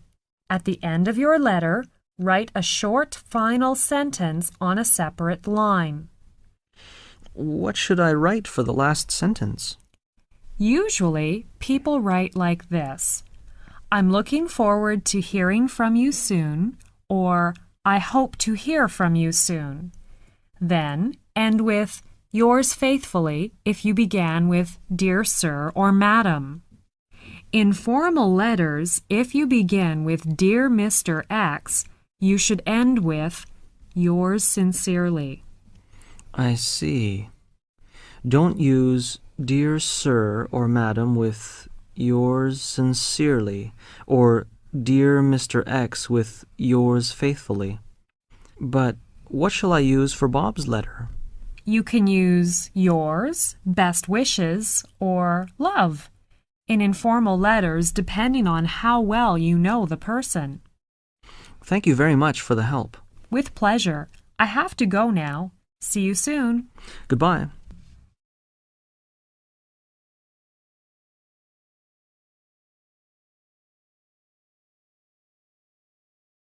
Exercise 11. How to become a confident student. Listen to the talk and write down the missing information in the notes below. Good morning, everyone, and welcome to our regular lecture on college study issues. This series of lectures is organized by the International Students Office. We want to help you, the students of this university, to cope well with the study and social life here. This series of lectures is designed to help you discover the ways in which you learn most easily and most enjoyably, and help you define your own goals and preferences as you embark on your college career and look ahead to life and work in the future. It includes discussions, illustrations, and easy-to-understand suggestions on ways to develop all the skills you will need to perform well in your classes and build confidence in your ability to learn. Some lectures will contain many ideas for strengthening a particular skill, but you can try out as many ideas as you like for studying. And also, you can adapt the ideas in the lectures to suit your own needs and personal learning style. Many students want to know how to be a confident student. It's a good question. Strategies for becoming a confident and successful student include making use of the 4 keys to success in college discussed in this lecture. 1. To assess your academic strengths and weaknesses. 2. To discover and use your learning style. 3. To sharpen your thinking and study skills. 4. To adapt to others' styles. Let's talk about the first one. To assess your academic strengths and weaknesses means to be realistic about what you are able to do. This will help you select courses in which you can succeed. This is the most important key when you enter college. The second key is to discover and use your learning style. This is another important key to your success. Use your 5 senses to help you take in information accurately and remember what you learn. Let your body's reactions tell you when you are most alert. Then try to plan your schedule accordingly. Know which learning environment you prefer, but be willing to adapt to others. Increase your level of motivation by developing an internal focus of control. A third key to your success in college is your effort to develop critical thinking and study skills. Making decisions, solving problems, using creativity, processing information, and reasoning logically are critical thinking skills involved in studying. All the important study skills you will need to develop or improve, such as how to take notes, listen effectively, read with greater comprehension, and prepare for and take tests, are covered in the next lectures. The fourth key is your willingness to adapt to your instructor's teaching styles. If you make an honest effort to learn, no matter how an instructor approaches a subject, then you will make efficient use of class time and develop good relations with your instructors.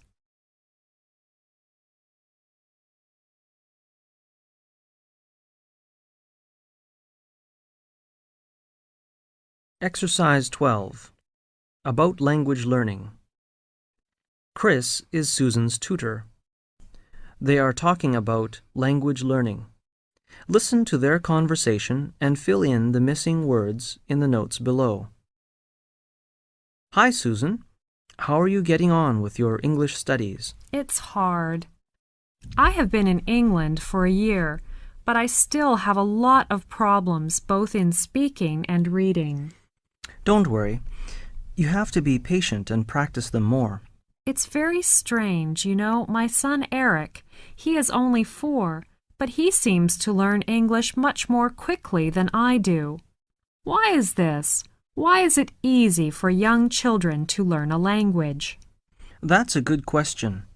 I think part of the answer is that children have so many needs.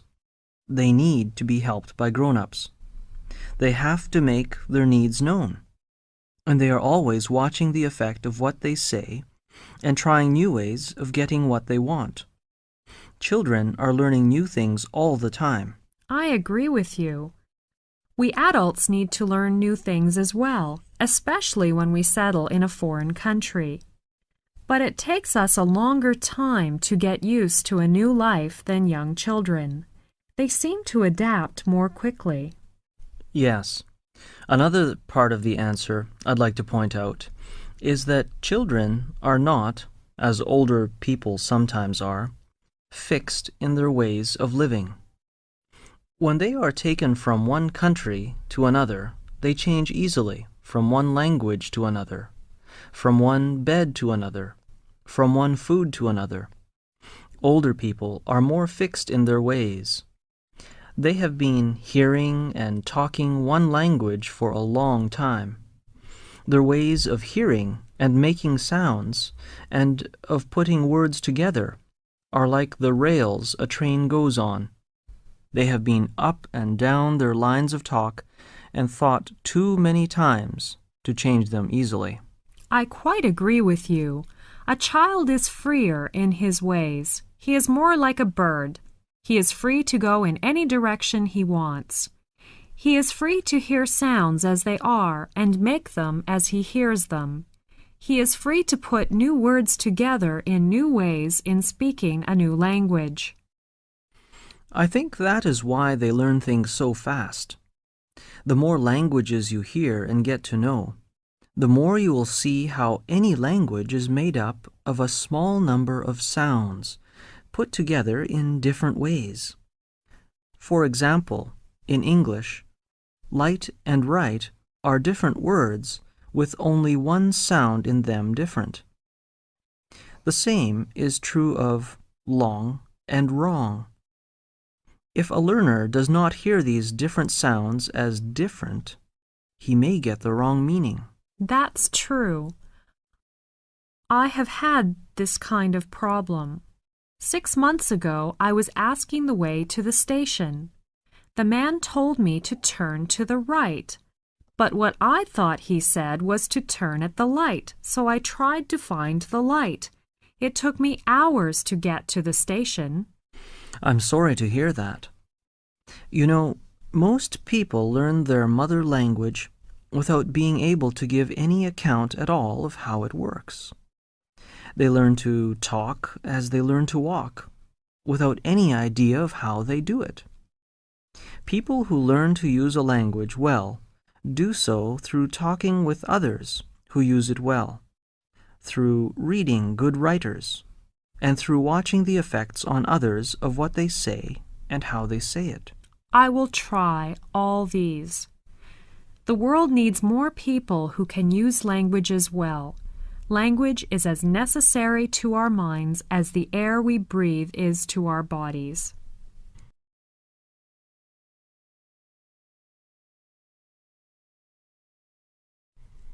Exercise 13. How to take notes. Listen to the conversation. Circle the right letter for questions 1 to 4, and write down the missing information in the notes for questions 5 to 9. Today's discussion is on note-taking. Note-taking is one of the important skills for classroom success.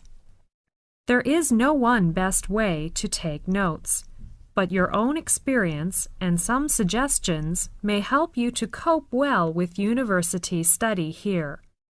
Chris, you start first. How do you take notes when you are in class? I always keep track of the notes by putting a date and heading on the first page, and numbering pages that follow. And I often make sure to identify the lecture topic and the class in which the lecture takes place. I think this is very important because when you study later, you will be able to match up class notes and textbook notes or assignments on the same topic. I do the same. I often keep the notes for one class separated from the notes for other classes, so I use separate notebooks for each class. I use dividers to set aside different sections in one notebook. I think both of the methods are good. Some students like to use a loose-leaf binder so that lecture notes, textbook notes, and the instructor's handout may be taken out of it and reorganized for study purposes. That's a good idea, to use a loose-leaf binder. I will buy one for my note-taking. I like to use a ballpoint pen for taking notes. So do I, but I prefer to use blue or black ones because the other colors, such as red or green, are hard on the eyes. It's a good idea to use a ballpoint pen because pencils fade easily, and a pen sometimes blurs and soaks through the paper. My handwriting is poor, so I often print the notes for clarity after class. That's a very good way to do it. It's very important to make your notes clear to read because you may use them for your essay. I often use standard abbreviations in my notes in order to speed up note-taking. For example, intro for introduction, info for information, dept for department.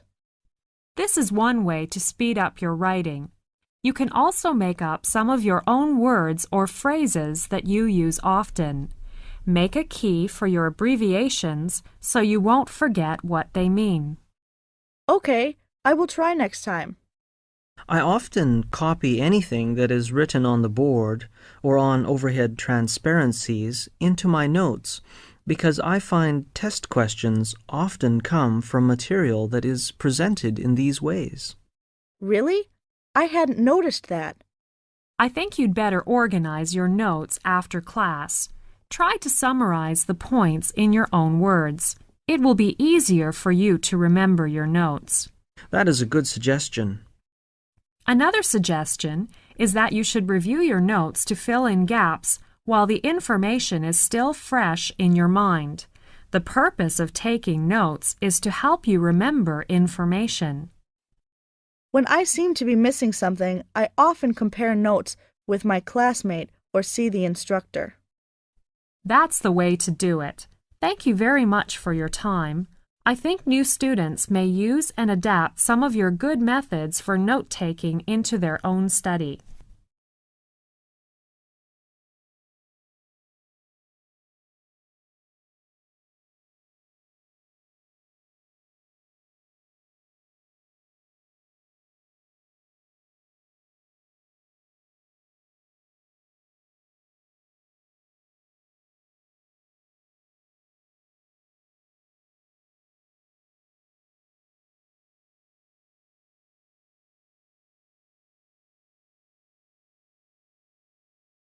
Exercise 14.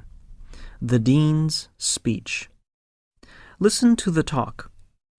Circle the correct letters for questions 1 to 5, and for questions 6 to 8, indicate whether the statements are true or false by writing T for true and F for false. Good morning, students. As many of you have already heard, tuition fees will be going up to $3,600 per term, starting in September 2001. I felt I should explain to you why the fees are increasing. The primary reason is, of course, that expenses have increased, including faculty's and staff salaries. Our operating expenses have also increased in the past year. As we try to maintain a high level of service to our international students, we have added new staff in the last year to meet the growing needs, including a manager of admissions.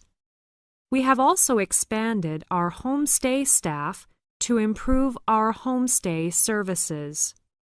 Unfortunately, when expenses increase, the costs have to be passed on to the student. This is the first increase in fees since 1998, however, and we are trying to keep the fees as reasonable as possible. To compare our fees with other institutions in the province, the University College of the Cariboo is raising its fees to $3,800 per semester starting in September 2001. Programs at UBC start at $13,830 per year. At many institutions, the tuition fees for academic courses in the 3rd and 4th year level are higher than those for the first 2 years are, because the costs to run the courses are higher. We have decided not to differentiate the fees, but to balance the costs by charging the same tuition for all 4 years. I would like to tell you that we value your opinion and want to make sure that you are satisfied as a student at the college. If any of you would like to meet with me to discuss the fees or any other matter, you are welcome to visit me in my office in Building 359. Please phone 741-2795 for an appointment.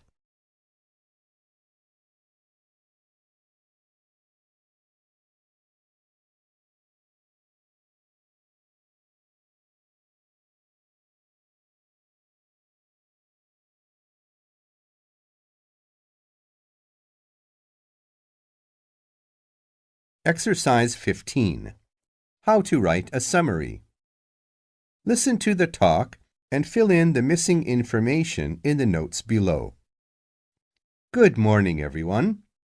Today I'm going to talk about how to write a summary. I think if you remember one word, it will help you to write a summary. The word is simple. This word represents 6 steps to writing a good summary.